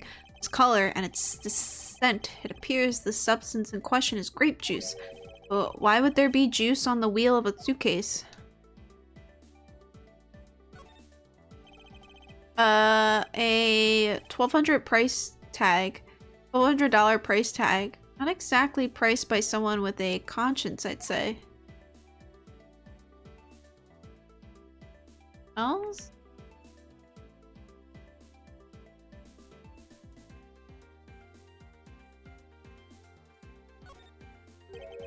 It would appear to be unlocked. Let's take a look at what's inside. Blood!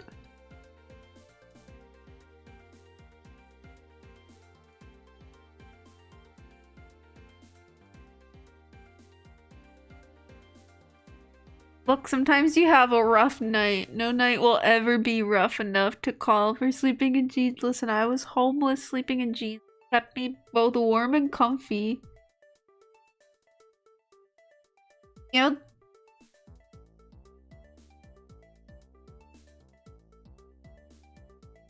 homelessness is a problem that forces people to sleep in jeans. I think there are people, regardless too, that just sleep in jeans anyway.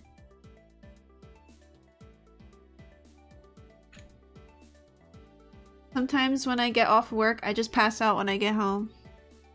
Understandable. What about wearing multiple pairs of pants to sleep? Who's got time to sleep in their undies? Who's saying people are sleeping in their undies? Some people sleep butt naked.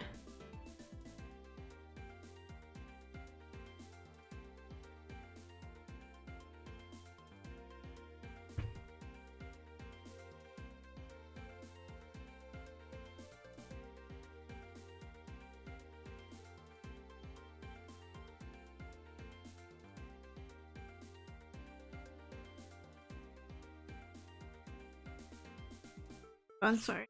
I got an itch on my head. I have an itch on my head. Sleeps in the nudes. I used to sleep, I still do, but I used to as well. You used to sleep? Or you used to sleep nude? Wait, what are we talking? Used to sleep in jeans from 5th grade to like 10th grade? What?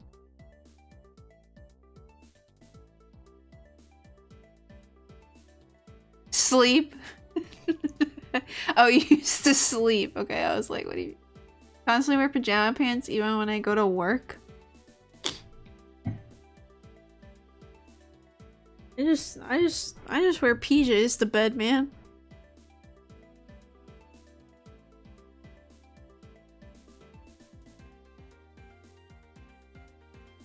A piece of cloth. And it's soaked with blood.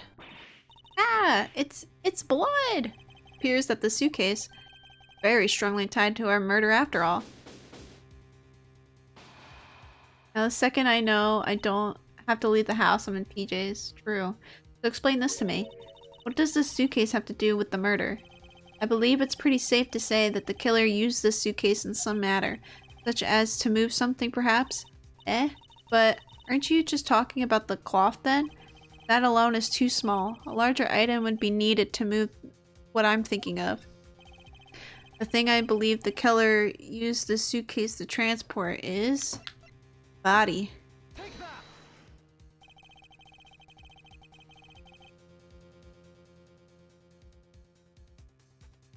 just made a connection to this game to Great Ace Attorney. Like, my eyes widened. I can't say without spoiling the entire game, but my eyes widened when I was like, the body in the suitcase.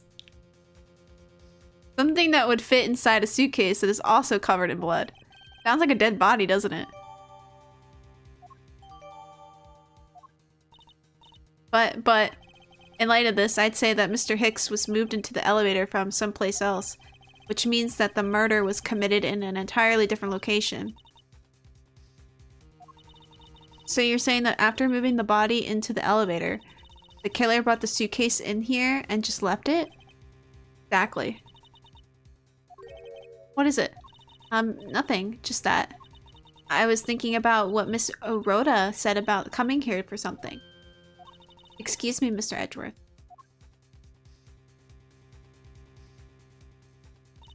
I wanted to give you a bit more time, but I'm afraid I wasn't able to convince the captain. Very sorry, Mr. Edgeworth, but the captain feels that he has allowed you ample time. He says that he'd appreciate if you could wrap it up here and return to your seat. I understand his sentiment. However, if I'm not allowed to complete my investigation, the crime scene may become contaminated by the time we land. If I must stop, then I insist I allowed to oversee the preservation of the two sites. Under your supervision, of course. If that's your only condition, then I believe we can accommodate your wishes.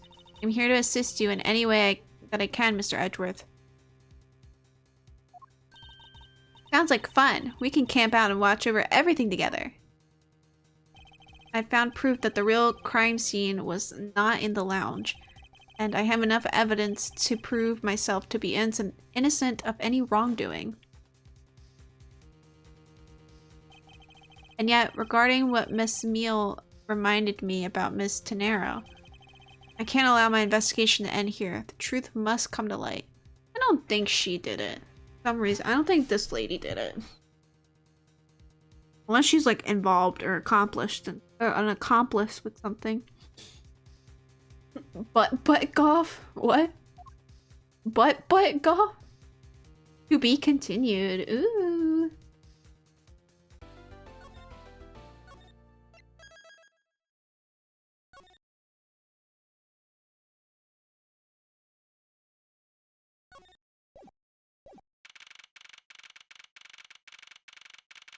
March 12th, 1 p.m. local time, Hope Springs Airport. I know that once we had landed, supposed to let the local police take over. Thanks to Miss Tenero and Miss Meal, I was able to preserve the crime scene. But I just can't shake it. I wasn't able to talk with Miss Tenero in private, so I'm left wondering, just what was she up to? Why did she do what she did? Must be a way for me to continue my investigation. I've been expecting you, Miles Edgeworth. Francesca? Francesca? Just Franziska. I thought you were in Germany. I go where I am needed. Okay, so they are German. And wherever there are criminals to be caught, like the Von Karma, I mean. Her name is Franziska Von Karma. Franziska. I remember thinking at this point was Miss Meal because the character allowed to be innocent and have her boobs out is Mia. Can you bring that into the airport? A whip? Yes, the daughter of my mentor, Manfred von Karma. She, like myself, is a prosecutor. Are you heading up this case? It would be a bit of a relief if you are. Don't you try to flatter me, Miles Edgeworth. I'm placing you under arrest. What? What? It's quite frustrating, actually. I had hoped to exact my revenge on you in a different venue, but I'll have to take what I can get. I never thought I'd see the day when a disciple of the House of Von Karma would become a criminal. Have you no shame?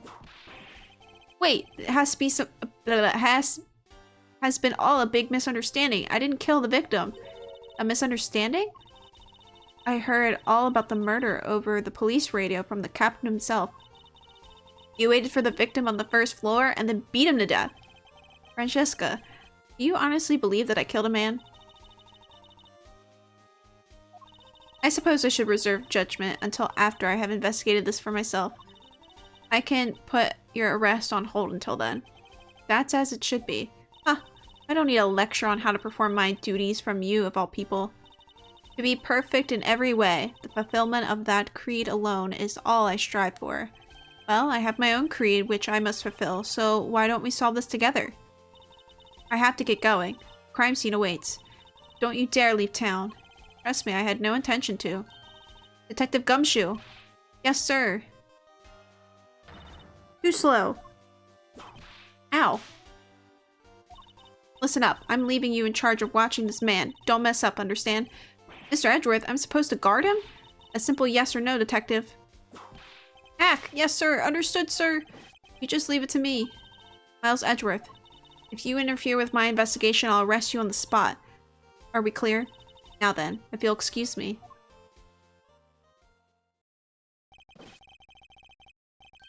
Good to see you again, Mr. Edgeworth, sir. Boy, am I glad to see you're okay. Thank you, detective. Believe in you, sir. You can lean on me. I'll get you through this. I have to admit, I'm a bit curious as to what Visca is up. Maybe I should ask the good detective. Very well, in that case, I have a few questions for you. It kind of contradicts the first day, though. Like, I thought, like, Gumshoe didn't see him before the time that he came back, but okay. I think we need to bring the safe word back.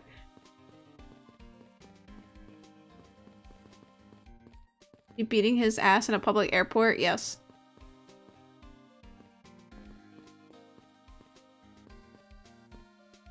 Safe word is pronounced something.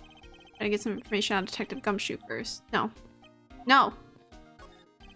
What a view of the planes preparing- Oh, what a view of the planes preparing for takeoff. Besides the turbulence, they're really not all that bad as a mode of transportation. I cannot believe there's no one manning the counter when a murder has just occurred.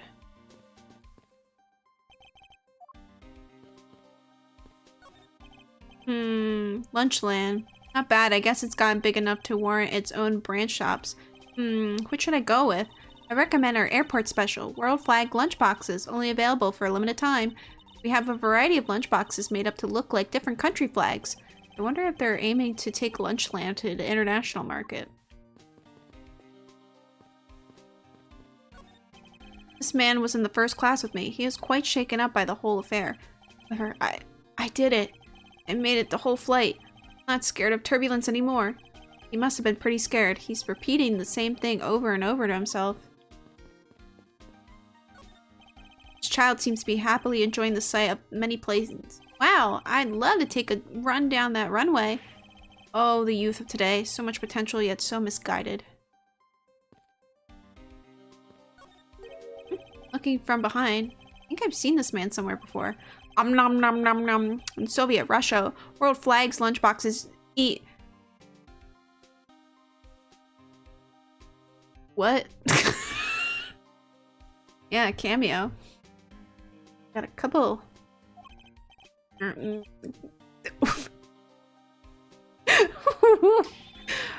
it. Wall. Oh, I feel a wave of creative powers coming on. It's over 9,000 love.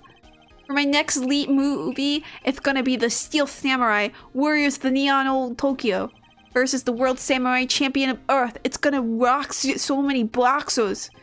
So the Steel Samurai is finally getting a movie. He spoke lead speak. Yeah. Yeah.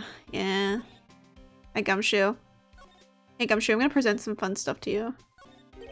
Hey, Mr. Edgeworth, I think something just fell out of your pocket. What are you? Ugh. So did something fall out or not? I didn't get a good look, sir. It doesn't concern you, so don't worry about it. A prosecutor's badge, of all things, Gumshoe must never know that I dropped it. Detective Gumshoe, this is... Oh, is that for me?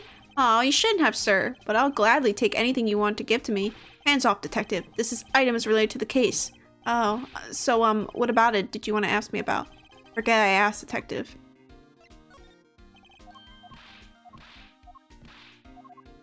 So funny.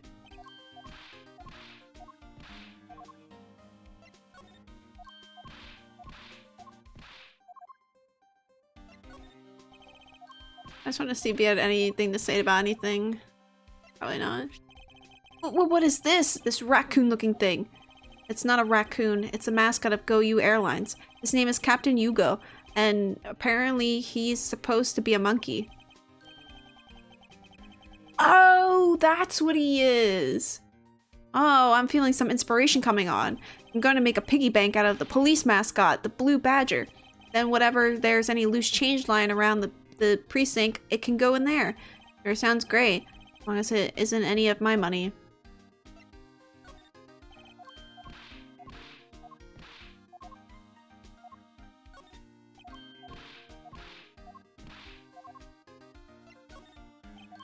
Okay. Bye. Oh, this design. It's so postmodern, sir. Postmodern, you say? Yeah, especially this alien-shaped handle here. You can really feel a connection? A connection, right. Detective, please stop with your horrible impression of an art critic. But I was only telling you my honest feelings, sir.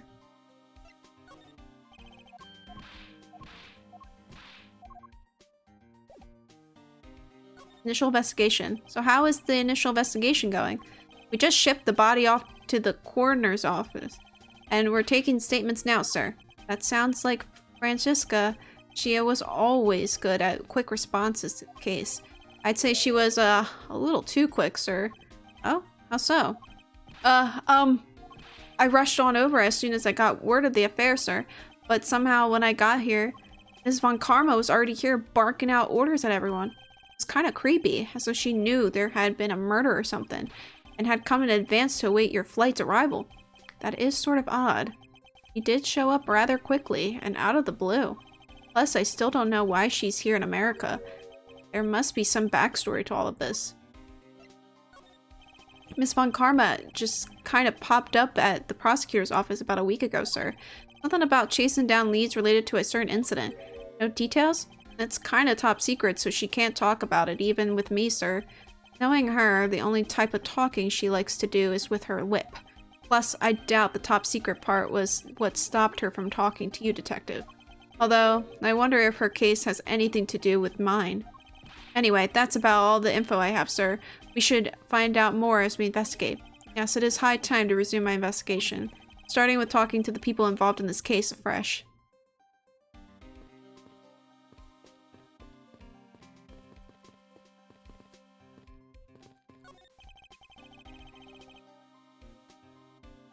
Monkey lemur, close enough. Actually, I just realized the lady in Saul Nella's case with mob ties was technically innocent too. She had her boobas out. So anybody with boobas out is innocent, is what you're saying. I want to ride a plane someday and go overseas. Have you never been to another country before, Detective? Nope, not yet, sir. I don't even have a passport. But I've been saving up for that eventual someday, a penny a day to be precise.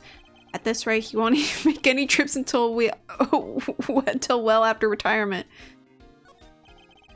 There's no one manning the counter, but the murder just occurred. Relax, Mr. Edgeworth. I'm here. I'll make sure nothing else happens. You are precisely why I can't relax. I'm all excited to see this many planes too. Just look at the size of these things. You like planes too, mister? The balance between the main wing and the tail wings is really something, huh? Seems that this child derives his pleasure from a different aspect. Oh, but I've also got a thing for the shape of the wings, too. Here, mister, you can stand next to me. So, about that plane's wing. Tisk, thank you, Detective, for leaving me out of this conversation. Coming from behind. I think I've seen this man somewhere before. Nom nom nom nom. Mr. Edgeworth, we've got to get him some water. Found it, lol. Oh, I feel, yeah. Ew, good thing it was a false alarm, right, Mr. Edgeworth? So the Steel Samurai is finally getting a movie. Completely ignoring me as usual. Whimper. So the deeper the cleavage, the more innocent they are. Are you a calm airline passenger? Yes. I like airplanes. I'd be pretty scared too if I got caught up in a murder investigation, sir. Yeah. This life vest is proof that I made it alive. It's now my prized possession. How could you just take that from the plane? Okay, Mr. Edgeworth. It's got nothing to do with the murder, at least.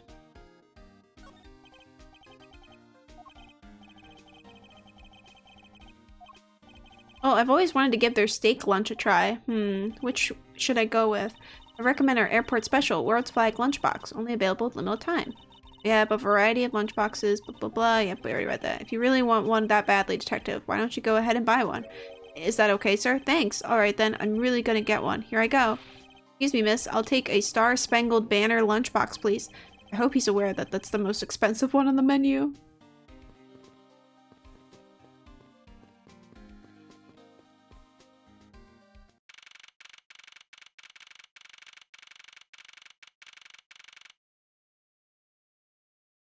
I like airplanes aside from the lack of legroom.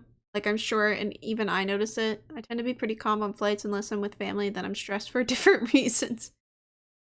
Yeah. I'm very, like, very good with that, I guess. I don't know. I don't get, like, anxiety flying, if that's what you mean.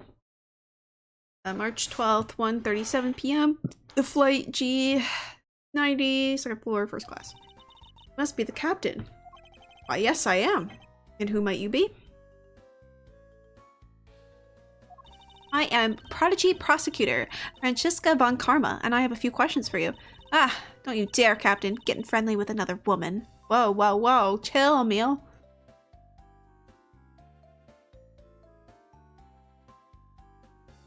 Planes were statistically the safest way to travel. I don't know about now. Always nervous on a plane. I mean, it's scary. You're up in the air. Things could go wrong. I get it.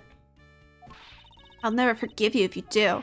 What are you talking about? I only have eyes for you, my dear Cammy. I wouldn't bet money on our dear captain to be much of a reputable person. Sure, you don't have to ask the captain some questions, sir? He was in the cockpit the entire time. I highly doubt he would know anything of use. Anyway, I like to leave that type of witness to Francisca and her whip.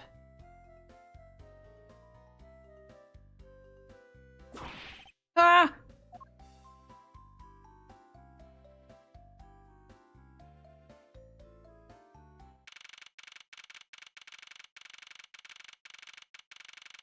Okay, March 12th, 1:40 p.m., flight 390, first floor lounge. Now see here! Fuck! Sorry, I'm sorry! How long do you intend to hold me? It is impossible for me to be the criminal I told you. Mr. LeBlanc.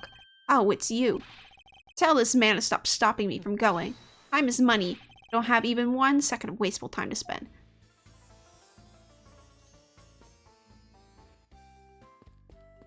The fucking goofy odd music that's playing right now.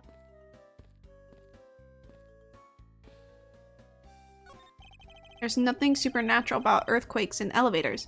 Although, is it just me or do elevators have a long-standing hatred for me? Poor Edgeworth, man.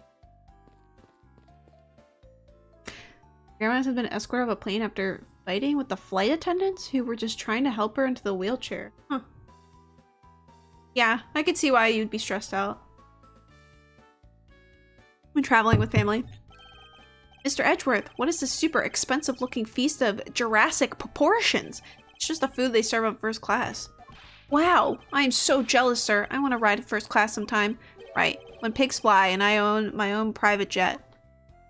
Oh, so he's like he would take him on a private jet? Oh, that's so nice. Hey, Mr. Edgeworth, this urn's got a seatbelt strapped tightly around it. It must be of great value to Mr. LeBlanc then. Yeah, I guess if you don't want to churn your urn, then it's always best to buckle up. Obviously. But did that have anything to do with the case, Detective? Nobody gets my jokes. My seat. Wow, you read law books even when you're flying, sir? Were you expecting anything less? Now come along, we must hurry to the crime scene. Hold on a sec. There's a different book stuck in there. Steel Samurai's event. Detective Gumshoe, I'm going to have to charge you with invasion of privacy. Ooh, someone's got some BL snuck in there. I'm just kidding. Hey, Mr. Edgeworth, I think you have too many red knights on this board. It's just your imagination. And it looks like that blue pawn is being completely surrounded by red knights. Now you're seeing things. Sir, I don't think you're supposed to have lots of the same pieces like in checkers. I know that, detective. What do you take me for? Oh, I got an achievement for that. This was the victim's seat. His jacket's just lying there, and his spilled leftover coffee's still there too. I don't suppose anyone ever expects to die. Yeah, I don't think so, Edgeworth.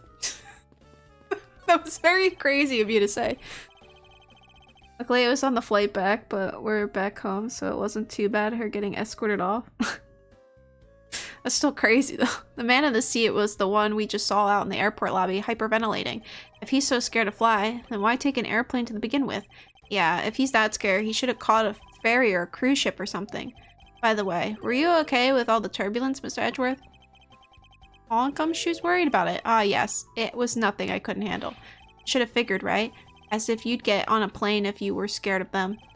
Indeed. Oh, he cares about him. That's a really big floaty. But isn't it a bit too early in the year for swimming? Detective, that is not for swimming. It's a lifesaver. So you can't swim with one of these? No. I mean, I suppose you could, but that's not what they are intended for. Well then, let's see if it's the same as a floaty. You shouldn't go around confusing people, sir. Why do I feel like I've just kicked a puppy? The man in the seat was constantly drinking something.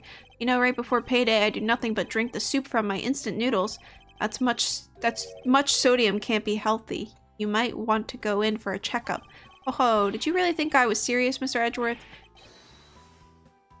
Ah, I'm sorry, sir. I'll never make another joke like that again. A mountain's worth of empty bottles are lined up here. And look, all of them have a letter inside, sir. Let's see. I'll order anything as many times as it takes just to see your lovely face. My beloved Miss Tenero, is what they all say, sir. Please put them back in the bottle, detective. Yeah, I can't destroy the beautiful love here by ruining the letters by accident. What's this? What is it, detective? Did you find an important piece of evidence? Giant parfait on top of the bread and steak? Paint me jealous, sir. It's a feast. Maybe I should just let him have the giant parfait so that we can move on.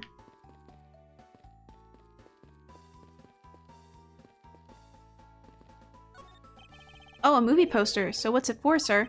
License to love, laugh, maim, and murder. Apparently, though, I don't know what it's about. Oh, that movie is the in-flight special. I can't recommend it enough. Ah, when you talk like that, you sound just like Miss Rhoda. And you know how I hate that. I'm sorry, I didn't mean for it to come out like that, Cammy. Clearly the only remedy for this whipped man is a solid crack of Francesca's whip. You impudent man, if you value life, you will close that mouth of yours immediately. Wow, Miss Von Karma's more hard-boiled than the movie.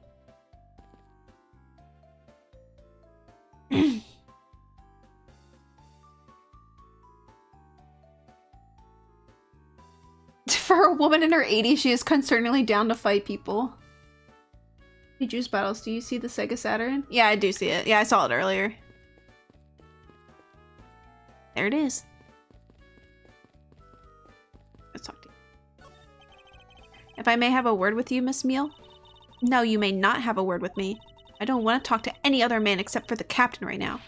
Me too, Cammy. I will never talk to another woman. Ah!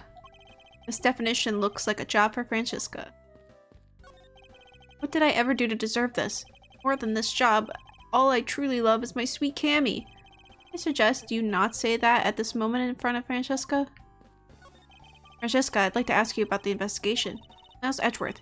See that I'm in the middle of taking a statement? This man is only captain in title. I'm going to teach him to do his job properly. Ow! Okay, from now on I'll keep my focus and take my responsibility seriously. Really trembling there. If it makes him take his job seriously, it's not such a bad thing, is it? Well, why are you looking at me like that, sir?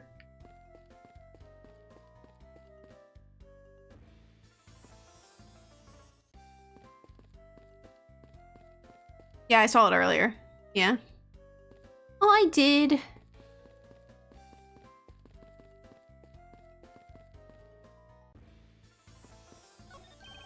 They've got a piano on this plane? Hey. Do you think I can try it out, sir? I think you would know better than to randomly touch things at a crime scene, detective. Besides, I didn't know you knew how to play. Of course I do. I'm practically proficient. Interesting. Things you learn about people on a daily basis. I can get Do and Ray to come out just right, sir. Two notes does not a proficient pianist make. Does not a proficient pianist make, detective. Pianist. Oh man, there's really pretty lady in that plane over there. Ah, she's looking over here. Quick, sir, wave at her with me, please. I refuse to be your wingman on this. There are a few copies of Sky Magazine in the magazine rack. One special? Oh, it looks like it's an English trivia quiz. Oh, I've got this one. It starts with an I and means boldly rude and disrespectful. The answer is most definitely insolent. Time's up. Sorry, sir, but the correct answer is insolvent. Detective Gumshoe, don't tell me your English ability is at the same level as him. Hey, the statue. What about it, detective? Did you notice something? I saw this guy in a dream last night. The resemblance is uncanny, sir. You saw him in your dreams? Oh yeah, I saw him and then I arrested him. I wanted to show you just how vital I am to your partnership. Being useful in your sleep is of no help to me in the real world, detective. Looks like we can't go beyond here, sir. Plus, the body has been sent off to the medical examiner officer for an autopsy. Ah, Mr. Edgeworth, you have to see this chair. It says in honor of Rocker Pals Day. And what exactly is the big deal with these Rocker Pals? They're a seriously sweet Swiss superstar rock band, sir. Ah, makes me want to listen to one of their songs right now. Sorry, I got lost in that forest of just now. Do you want me to explain it to you again? You know, detective, I think I'll have to take a rain check on that, regrettably. Sir, you can't go in there. I'm Miles Edgeworth.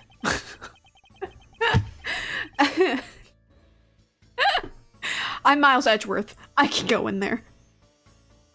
I am one of the prosecutors on this case, so please let me through. I'm very sorry, sir. No one is allowed to enter without Miss Von Karma's express permission. But I'm on the case. Yes, I understand that, but I also have explicit instructions not to let you through from Miss Von Karma. Why would you do this to me, Francesca? Swiss can rock? Yes.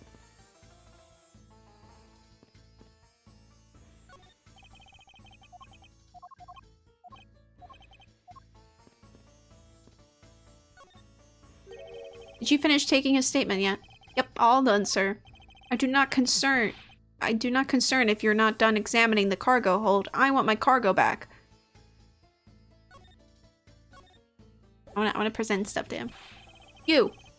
I can say you have the guts to show me a piece of art at this time, but from a single glance, I can already tell it is mostly worthless. Huh, this has much more value as a piece of non-art, I assure you.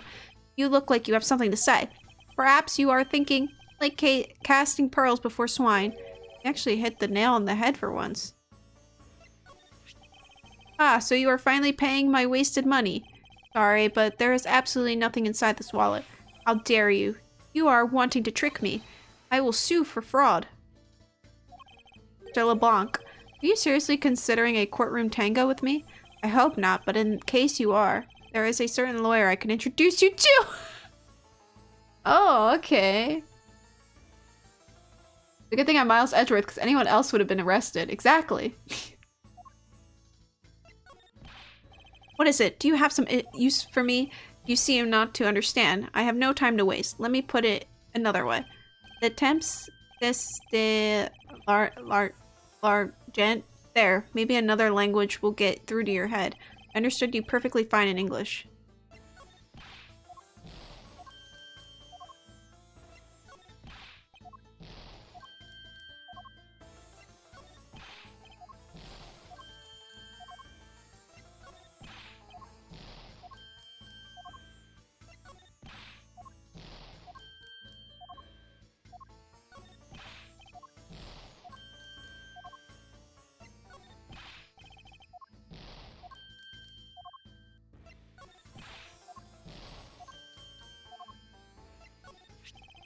Mr. LeBlanc, can you please take a look at this for me?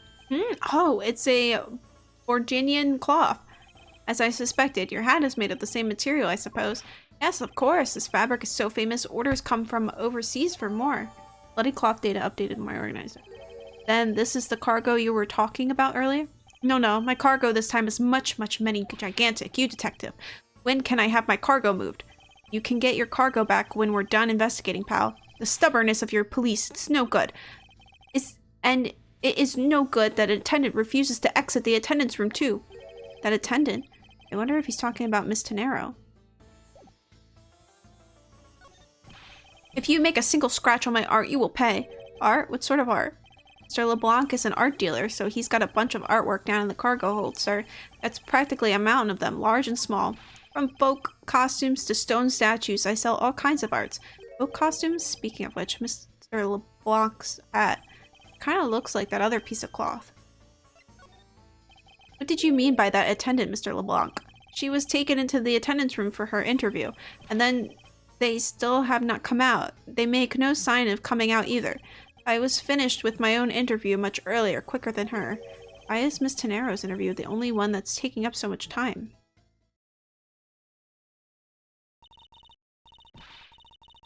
Could a defense lawyer actually oversee a case like that? I have no idea. Phoenix could probably, maybe, yeah. Miles Edgeworth. I said that. Miles Edgeworth. You are giving free Wayne to examine the point, wouldn't you? I literally like started going to a lisp. Yes, I was able to obtain the cooperation of the flight attendants. Speaking of attendants, I'd like to speak with Miss Tenero. I wonder if you might grant me permission to enter the flight attendants room? Before I do, you still have to clear up a few issues surrounding your own circumstances. I understand. You may have tricked those attendants with your sophisticated talking. You can't pull the wool over my eyes, Miles Edgeworth. Girl, you know I'm innocent. Let's not complicate things and go with the most obvious conclusion. The scene of the crime was here, in the very lounge the body was discovered. From the time the victim was seen calling for an attendant until his body was found. The only person in this lounge the entire time was you, Miles Edgeworth. This unmistakably makes you the likeliest suspect. The likeliest suspect, Francesca? You have a problem with that? No, but it's not like you to use such vague wording. You usually are a bit more absolute. I'm simply trying to watch out for you. Or is my kindness too hard for you to comprehend? Thank you, but your leniency is unnecessary, for I will prove my innocence soon enough. If I want to continue my investigation, I'll have to break her line of logic fast.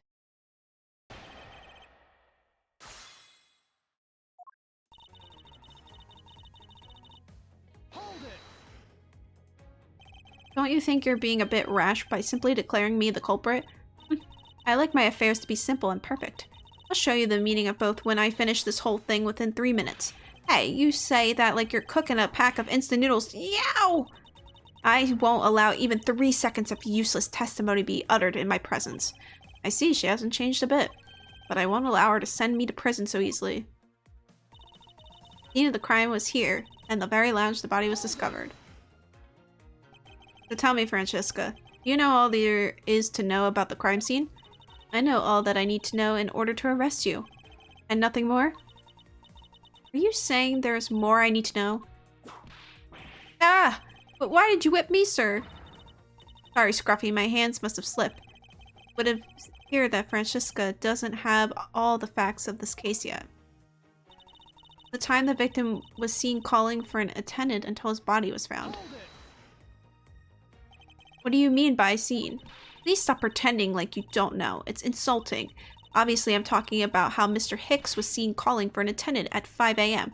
and then from the time after that called until the body was found. The only person in this lounge the entire time was you, Miles Edgeworth. While it's true that I was in the lounge the whole time, that fact alone does not make me the criminal. Huh, we'll see about that and the conclusion of this investigation. However, there is one thing that even you must admit at this time. This unmistakably makes you the likeliest suspect. Under the circumstances, I suppose I can agree that I am the most likely suspect. But I believe in you, sir. I don't think you did it. Miss Von Karma's gotta believe that too, right? I mean, you two are like siblings. Ow! Quiet, Scruffy. Even if we're related by blood, that's no guarantee that he's not a criminal.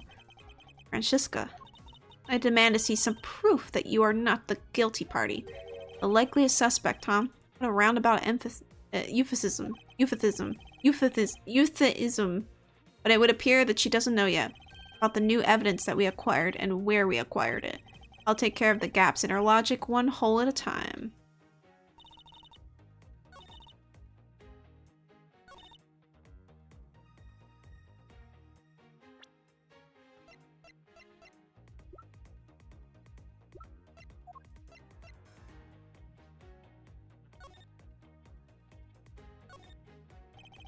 For there to be this much blood on this piece of cloth, was the victim wrapped in it at some point? According to Mr. LeBlanc, this textile is fairly famous. What a waste.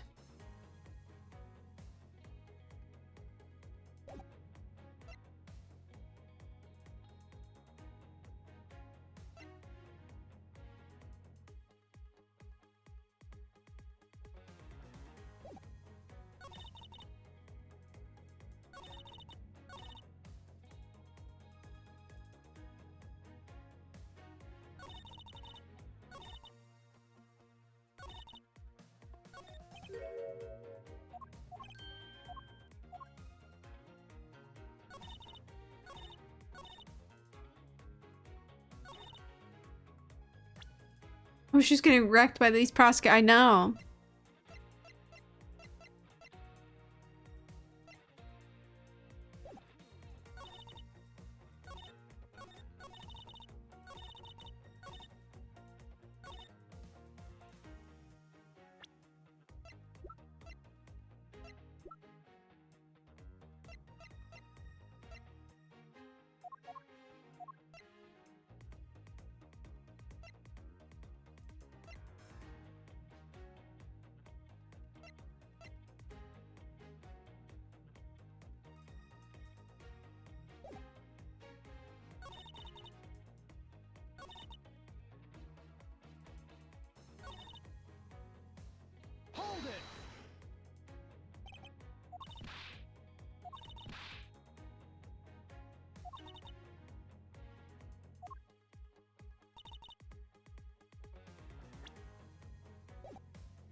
Okay, yeah. It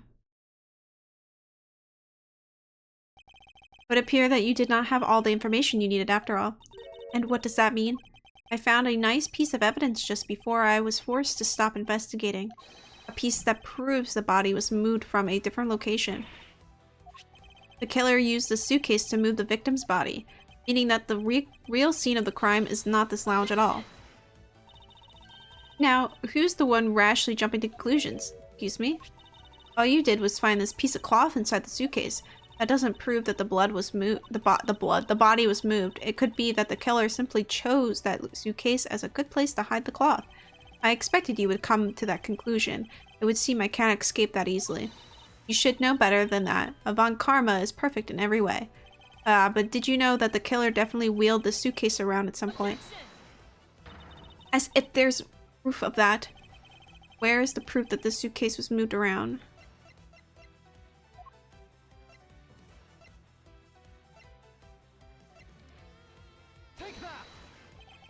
All takes one look at this and you'll have your— oh no.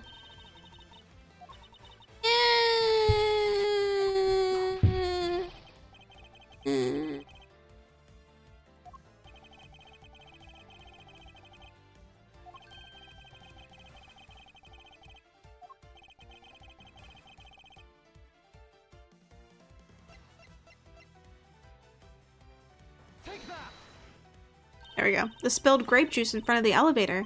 Yes, and I'd like to draw your attention to this area here. Where is the evidence that proves the killer dragged the suitcase through here?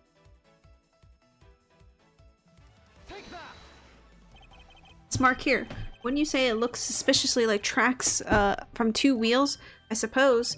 Further, there's also grape juice residue on the wheels. This blah blah blah blah blah blah blah on the wheels of this suitcase.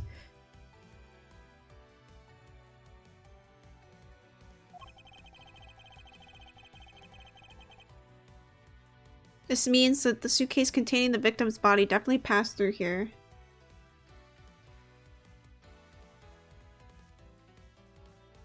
That means the suitcase containing the victim's body definitely passed through here.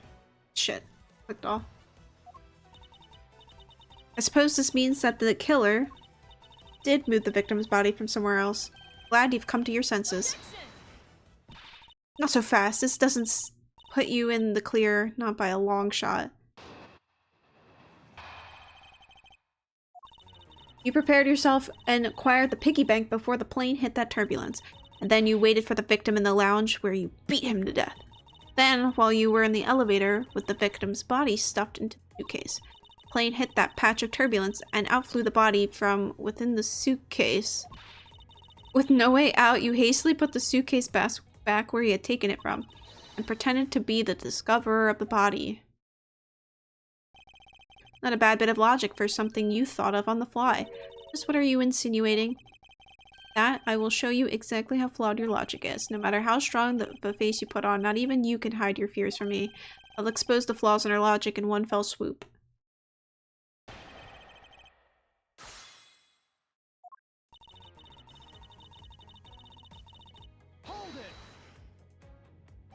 And how do you suppose I was able to take the piggy bank out of this display case? As I recall, the case was locked. That's easy. If the case was locked, you simply had to hit the glass like this. Ow! You've shattered my heart of glass. So she wants to talk about the in-flight shop and the Captain Hugo Bank, does she? That takes care of how you obtained the murder weapon. And then you waited for the victim in the lounge where you beat him to death. I thought there wasn't any of the victim's blood found in the lounge. I thought you'd say that. What? You think I wouldn't have noticed? I think you just found a way to cleverly hide the blood splatter in the lounge by accidentally spilling grape juice on top of it. Ugh. Are you accusing me of tampering with the crime scene now? We'll see, won't we? The forensic scientists are hard at work on that as we speak. I thought she was gonna break a window. Yeah, like, let me show you. Fucking breaks the window. And what do you propose I did after that? Then while you were in the elevator with the victim's body stuffed into the suitcase. So I put the victim's body into the suitcase and then? Where was I headed, Francesca? That's pretty obvious. You were bringing it to first class where you could safely keep an eye on it. We're talking about this thing, you know. I'd hardly call it discreet or ordinary. Annoying brat.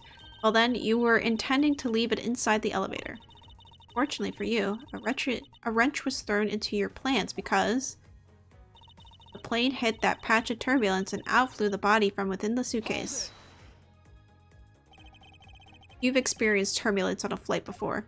Of course, many times. You get used to it after a while. The patch we hit was especially rough, and I passed out briefly, but only for a second.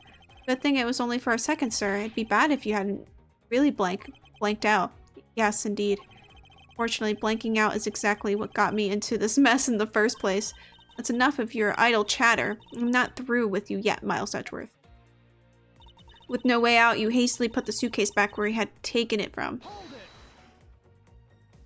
If I really were the criminal, do you really think I would be so easily caught? You are certainly in the middle of being caught right now. Yeah. I have to find a contradiction fast or I won't have much of my own hide left to save. I have to say, you're looking rather caught right now. And I'll tell you exactly what you did after that. You loitered around in the lounge and pretended to be the discoverer of the body. I didn't pretend to be anything. I really was the first to discover the victim's body. I suppose that's true. So then, are you yielding to my statement? Don't be foolish. I still insist that you are the killer, but in that case, or in that sense, you really were the first to discover the body to be dead. No matter what I say, she seems dead set on making me out to be the killer. Her logic is reasonably sound, and the large majority of it reflects the truth, but there is one point about it that is not quite right. Okay. Prepare yourself before turbulence. Waited for the victim and they'll beat him to death.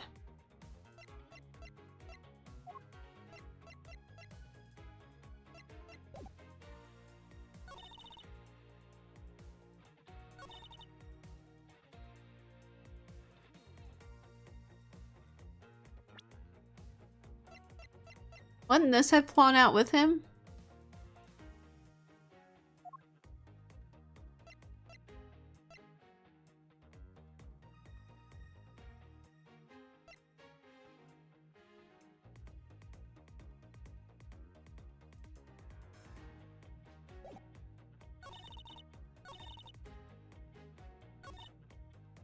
But technically, this happened.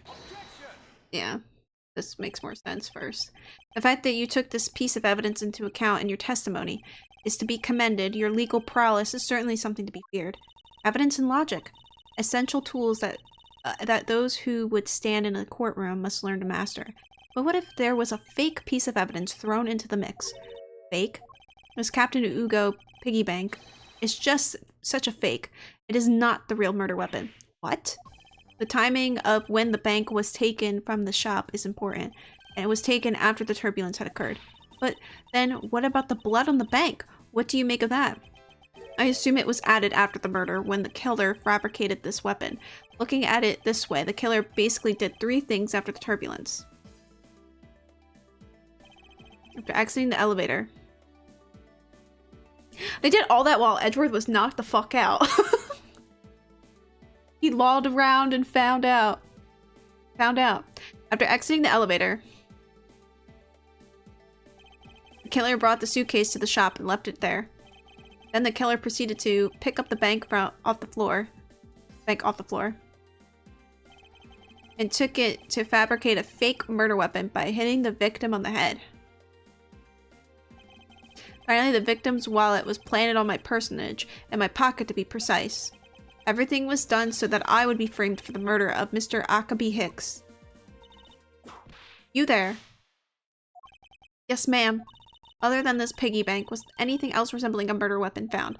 We didn't find anything in this lounge or in the shop that could be used as one, ma'am.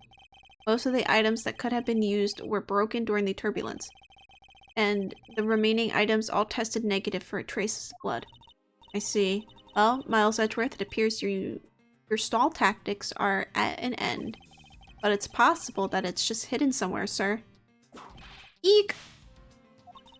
If the criminal had wanted to hide the weapon in a safer place, I'd think the weapon would have been hidden in the same place as the bloody cloth. Exactly what I was thinking. Because the cloth was hidden inside that suitcase, it signals to me that the killer had not prepared a more secure place to hide the evidence, which means that the real murder weapon is either still on the murderer's personage or is still at the real crime scene. There is one more possibility, and that would be that the piggy bank is in fact the real weapon. But didn't we just... Let me finish. The killer took the bank out from the display case before the turbulence by opening the lock on the display case door. And it was that time that the glass pane in the door was broken. I'd say a perfectly reasonable line of reasoning, wouldn't you? Let's see, so that means that the killer had the key to the display case. Francesca, the person you're talking about. Not so fast, I'm not finished. The person I'm talking about has also committed another sin. She tricked the captain and granted you permission to conduct your investigation. Yes, it is the sin of lying. Speaking of which, I recall that you also wish to speak to her. Yes. Very well, permission granted, but only if I can sit in on your investigation. Do we understand each other? I have no intention of interrogating her, but you are welcome to accompany me if you so wish. Miss Tenero is in the flight attendant's room. Let's move. Tenero's in the flight attendant. That blue door over there leads to the flight attendant's room, sir. Alright, let's go and see what Miss Tenera has to say for herself.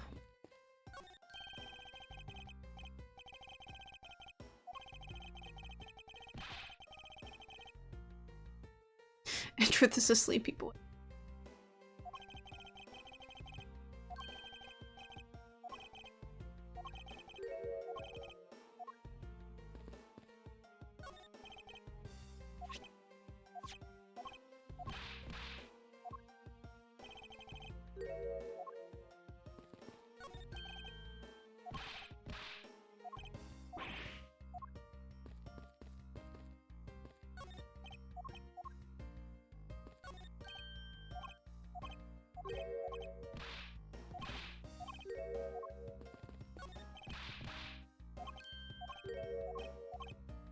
Nothing new.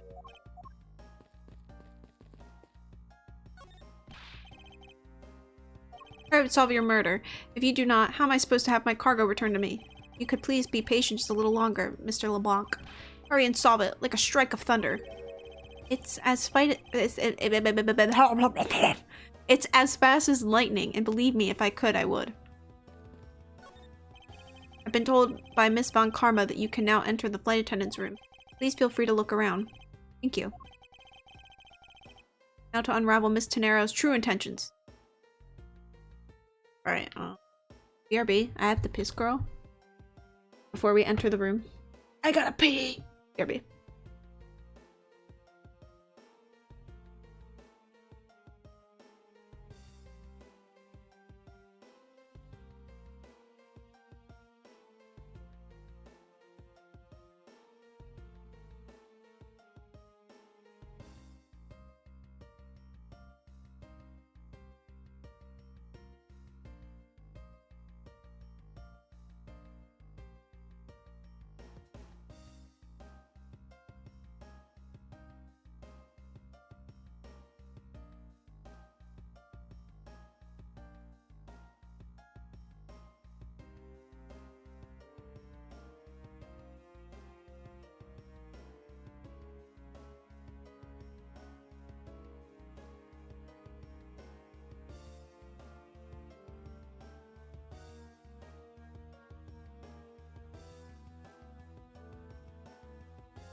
back. I have ice cream, and I have Piss Girl.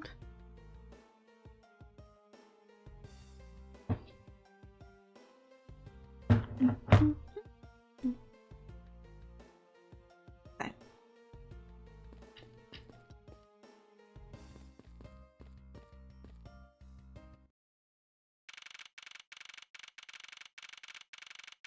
Oops.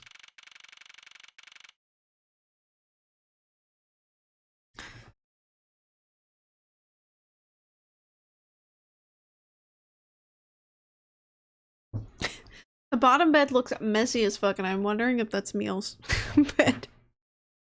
Also, only 2 flight attendants on this flight? It does not seem reasonable at all. Unless it's just because they're the first flight.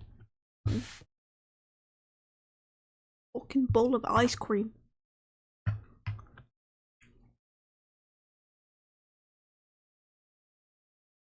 I did. I got ice cream. March 12th, 2:23 p.m. Flight G3E. First floor, flight attendant. So, you're the one that poked around inside this plane without the captain's permission. Deviating from the flight attendant's manual is very unbecoming, you know. What were you hoping to accomplish by doing that? Hi. Miss Tenero. Ah, Mr. Edgeworth, you're here too? Can you please help us and shed some light on why you did what you did? Alright. This door leads to the cargo hold, but I can't let you through without Miss Von Karma's express permission. That's not a bad way to handle the situation if it was any old case, but this isn't. So between you and Miss Von Karma, who's better at their job? Oh, there's no comparison to be made, Detective. None.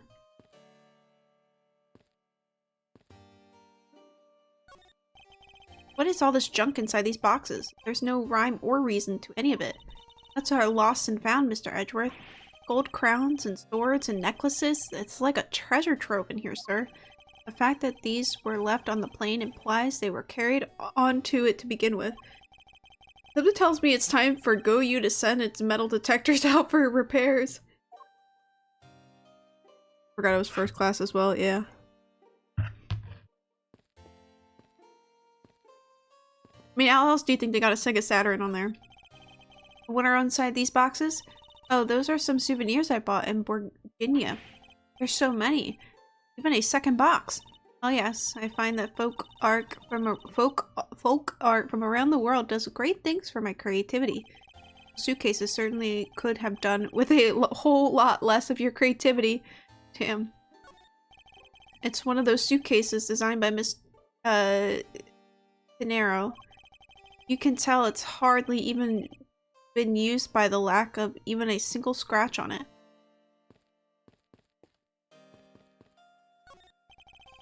So, are these the attendants' lockers, huh? Let's hurry up and examine them, sir. Why must men always be so rude? Besides, who exactly gave you permission to search through the attendants' lockers? Wait, detective. It would be uncouth of us to look in a woman's locker without her permission. Yeah, I guess so. Plus, I feel this murderous draft in us.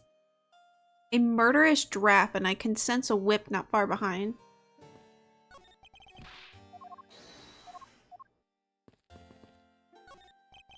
What exactly is this panel for?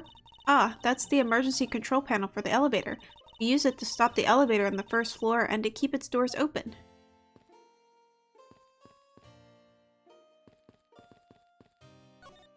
It's pretty easy to tell who sleeps in which bunk just by looking. I am almost certain that the well-kept one up top belongs to Miss Tenero.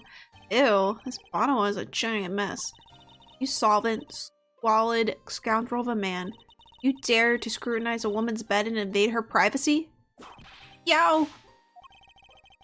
There are some things in life best kept to yourself, detective. There's sure to be a clue of some sort in this trash can. Detective Gumshoe, if you please. Yes, sir. You can just leave the rummaging to me. Scruffy, how dare you go through a woman's trash without her permission? Have you no sense of honor?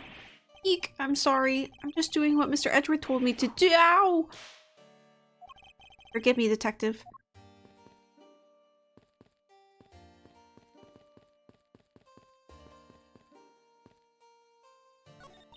Well, go on. Let's hear our troublesome attendant out. In due time, I do have one thing I'd like to ask you. Yes? Do you plan to continue using that whip for the foreseeable future? Of course. I've wrangled many a testimony out of people thanks to it. Yeah, and probably a whole lot of yelps. Yow! And I'm willing to bet that the majority of them came from you, Detective. Present things to her first. Isn't that assault with a deadly weapon? No. No, it's not deadly. It's just a whip.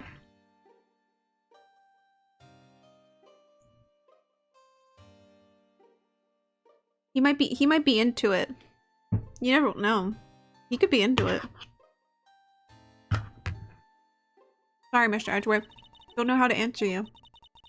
As a professional flight attendant, I'm a failure. She must be worn out from the long questioning session she just went through. I'm still gonna make sure you don't have anything fun to say.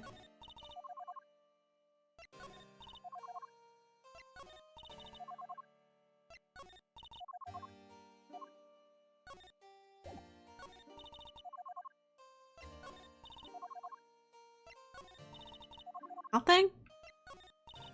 Okay. Captain's permission.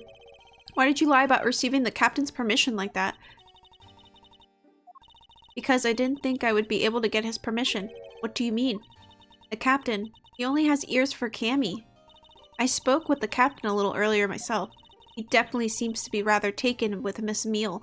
Yes, and on top of that, I had mistakenly accused Mr. Edgeworth of being the killer. I wanted to make amends. In that case, please allow me to thank you for what you did. Thanks to you, I was able to clear myself of all charges. Really? You were able to prove your innocence? Oh, thank goodness. Miss Tenero, is it? There is one more thing I'd like to ask you. You were in the in-flight shop just before the turbulence, weren't you? Please answer honestly. Yes, I was. And why were you there? Well, Why the sudden hesitation? Jessica seems to have struck a nerve. Flight shop. All I did was go check up on the shop like I always do. You're saying it was for work then? Yes, I'm in charge of the shop, so I have to keep an eye on it. I don't have any reason to go there otherwise. After your visit to the shop, you paid a visit to this room, correct? And assaulting an officer. No.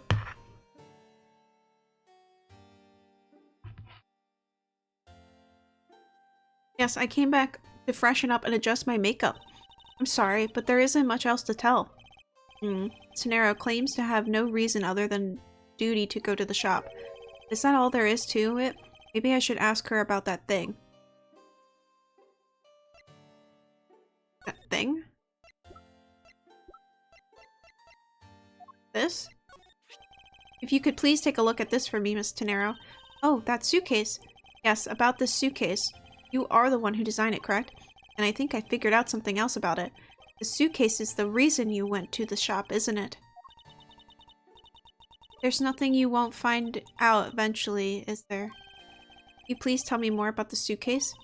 Yes, I was interested in seeing how the suitcases I had designed were selling. I know that as a service professional, I'm not supposed to care, but I really wanted to know. I was so glad to see that it was the last one there. Last one there? It was removed.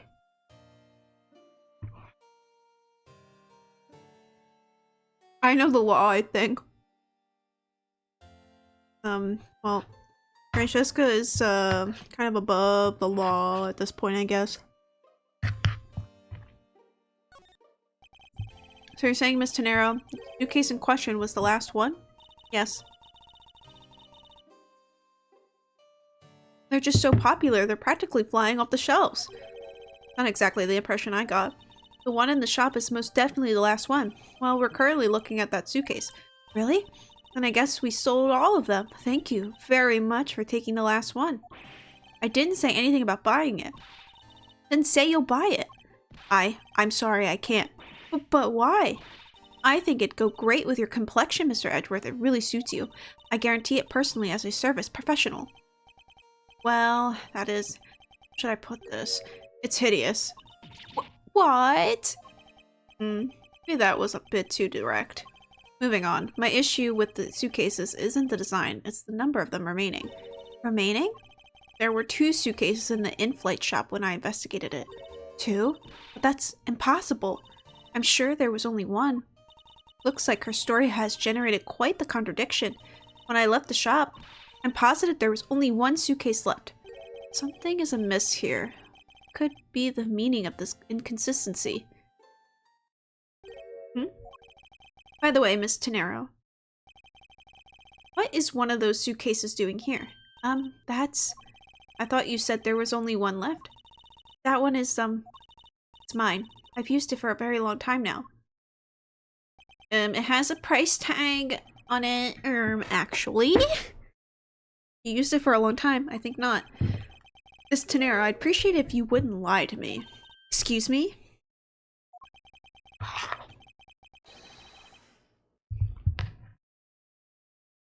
I don't believe even for 1 second that you've used this for a very long time.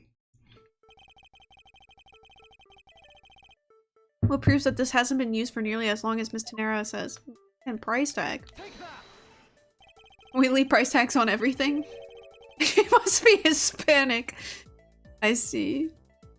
No. She's lying, that's what. Tell me, Miss Tenero, is it also your habit to keep the price tag pristine on your suitcase? Ah. What is the meaning of this? Why would you lie about a suitcase? Despite having faith in her design sense, sales numbers made her cry a bitter tears. The truth is becoming increasingly clear to me. Miss Tenero, I think I understand. I know what you are trying to hide. Now then, this suitcase was originally in the flight attendant's room, the in-flight shop, first class.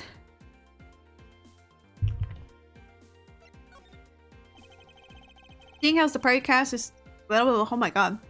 Seeing how the price tag is still on the suitcase, one can only assume it was out on the floor for sale in the shop. And the person who brought the suitcase was...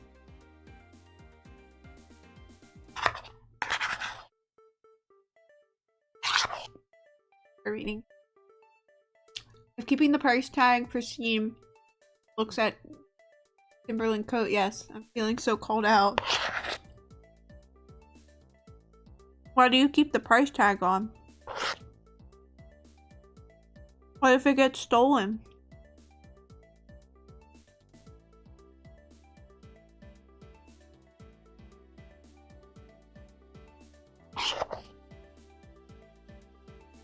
Hello, hello, welcome in. I don't know. It's just something I do. I think I do that sometimes with like bags, handbags and stuff.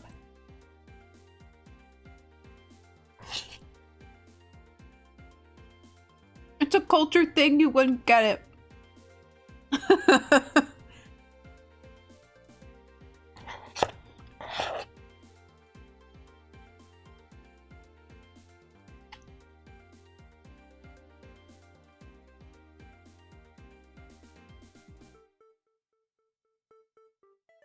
Wouldn't get it. I'm eating the rest of my ice cream.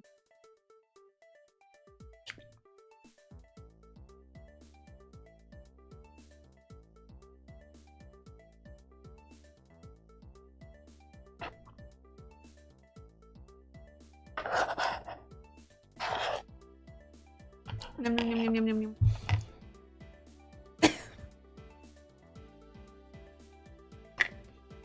You don't even get your own culture. It'd be like that. Sorry. I need Tums now. I already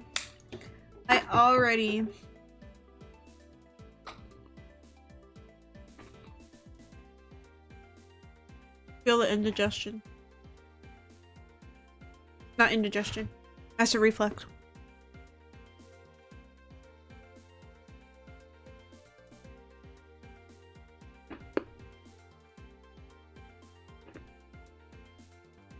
The person who brought the suitcase.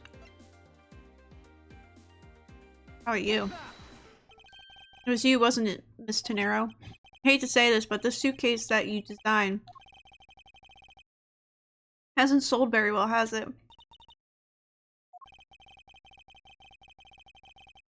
You saw how poorly this design that you poured your heart into was selling, and were deeply hurt.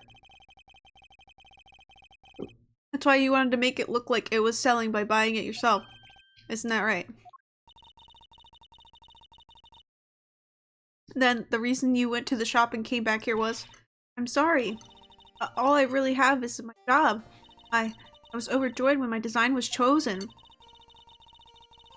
I thought that maybe I had finally accomplished something. Hello, Zatama.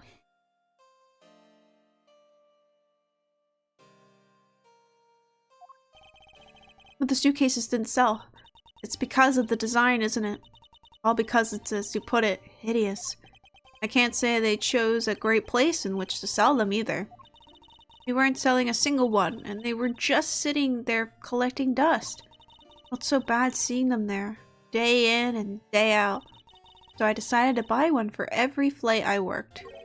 You buy one every you buy one every single time you work a flight? I see. So in order to keep your resolution, you went and bought one today as well. Yes. Here is my receipt for the purchase. This receipt is clearly time-stamped. 5:40 a.m.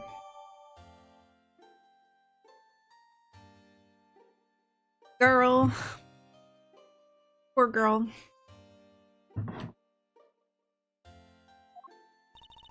The truth is, there's still a bunch of them left unsold. They're planning to scrap the remaining ones at the end of this flight. Miss Tenero, where are these other suitcases? They should all be down in the cargo hold. Then the suitcase the killer used could very well have come from the cargo hold. Mr. Edgeworth, you don't think that the killer used one of my suitcases too? Yes, I do. The killer used one of your beloved suitcases to move the victim's body. Ah! How could they? Suitcases were meant to be faithful partners to our passengers on their trips. That's all I ever wished them to be. Tenero, is there any other way to get to the cargo hold other than the elevator? Only other way is just through that door there. What about security? That door has no special lock installed because, just to enter this room, you need a special key card that only crew members have access to, which means that the culprit is someone who can enter this room, eliminating the passengers and leaving only crew members as potential suspects. Okay, so it's probably not it's either her or the other girl. Neil. Now I'm just sad for her, I know. Hold on, I need more water. Some water over here.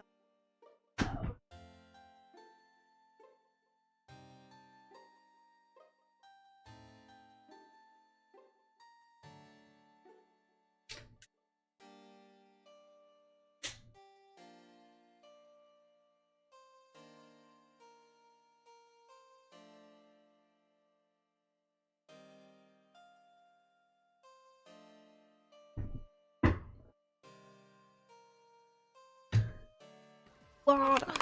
Yeah, just run and squirt. Filling my cup. I have a water cup. The water ASMR. ASMR. You can go.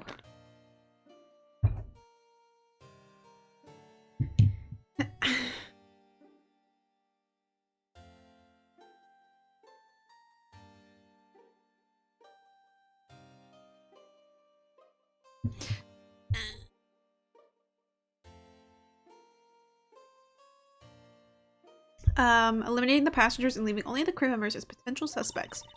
Can't believe it. I mean, I guess it could be the captain, but I don't think it is. Hold it. Yes, Francisca? Going on these wild goose chases, you're a disgrace to the Von Karma name. And what do you mean by that? The suitcase came from the cargo hold. That in fact alone tells the whole story. Yes, which is why I said the culprit must be a crew member who used their keycard, Miles Edgeworth. You're proposing that the killer rode the elevator from the cargo hold, correct? Yes, that's the only realistic possibility. That other attendant, Miss Meal. I asked her earlier, and she had this to say. Francesca got information out of Miss Meal. In order to make the elevator to go down to the cargo hold, a different key card is required. A different one? Yes, and the only person who holds that particular card is you, Miss Rhoda Tenero, and only you. Ah. What? Is this true, Miss Tenero? Yes, I keep that key card in my locker at all times. Could you please show us that card right now? Yes, hold on. Ah, I don't believe it. What's wrong? Key card, it's gone. Yeah, okay, it's Meal. It's gotta 100% be that girl. There's no way that Meal is not the killer. Ha ha ha, very clever. Pretending that your card was stolen when in fact you're just trying to hide it from us. You really thought this through. Wait, it's not like that. You could tell us all about that. What's like down at the station. Officer, arrest this woman. Yes, ma'am. Yeah, I don't think it was her. Mr. Edgeworth.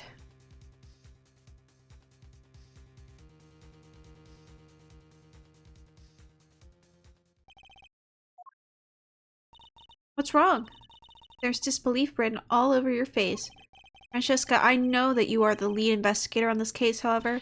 Hold it. Don't even think about wasting any more of my time. You know the rules as well as I do.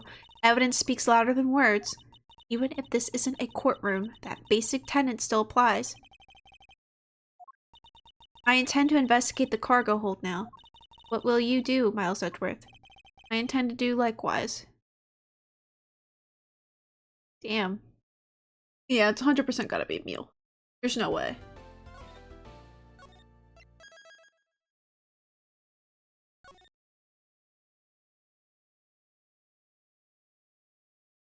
He should probably go to bed. Or at least stop streaming. You get ready for bed.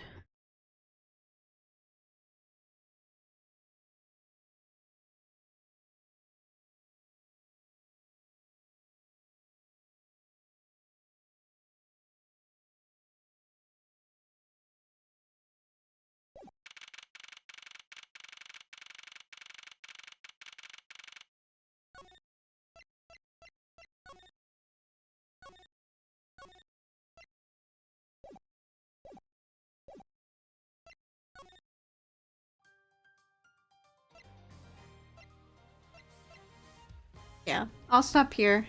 We can continue the murder mystery on the plane next time. Uh, uh,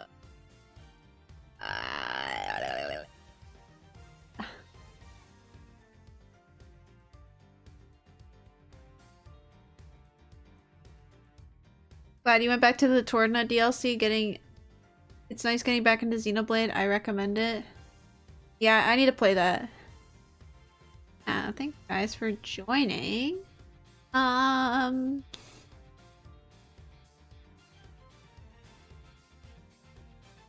100% think it's Meal though. There's no way it's not her. Cammy or whatever her name is. It's 100% her. There's no way. I don't know how she did it, but we're gonna find out. It's 100% her. She's sus as hell. Yeah, the sleepy booby one, yeah. I think it's Luigi. Luigi would never. Can we rate? Hear you out? Okay, I'm hearing you out. What is it?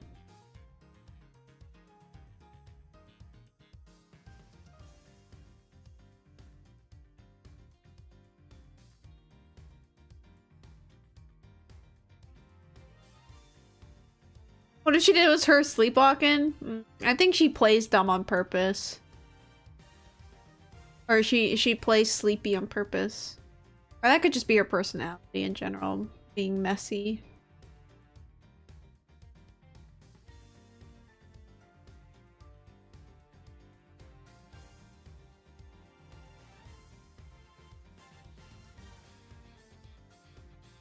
You can't acquit if the bitch can't sit. What?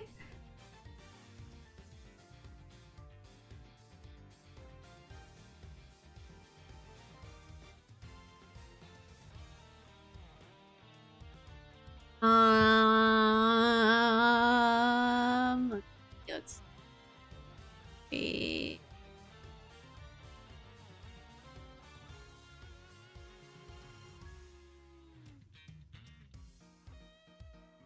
I've got.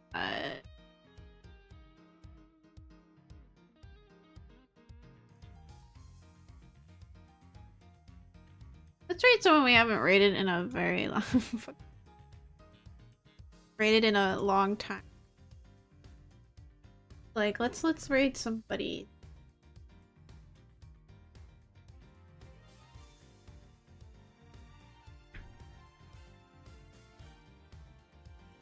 They're playing Luigi's Mansion. We like retro. I like retro. But thank you guys for joining. I will see y'all next time.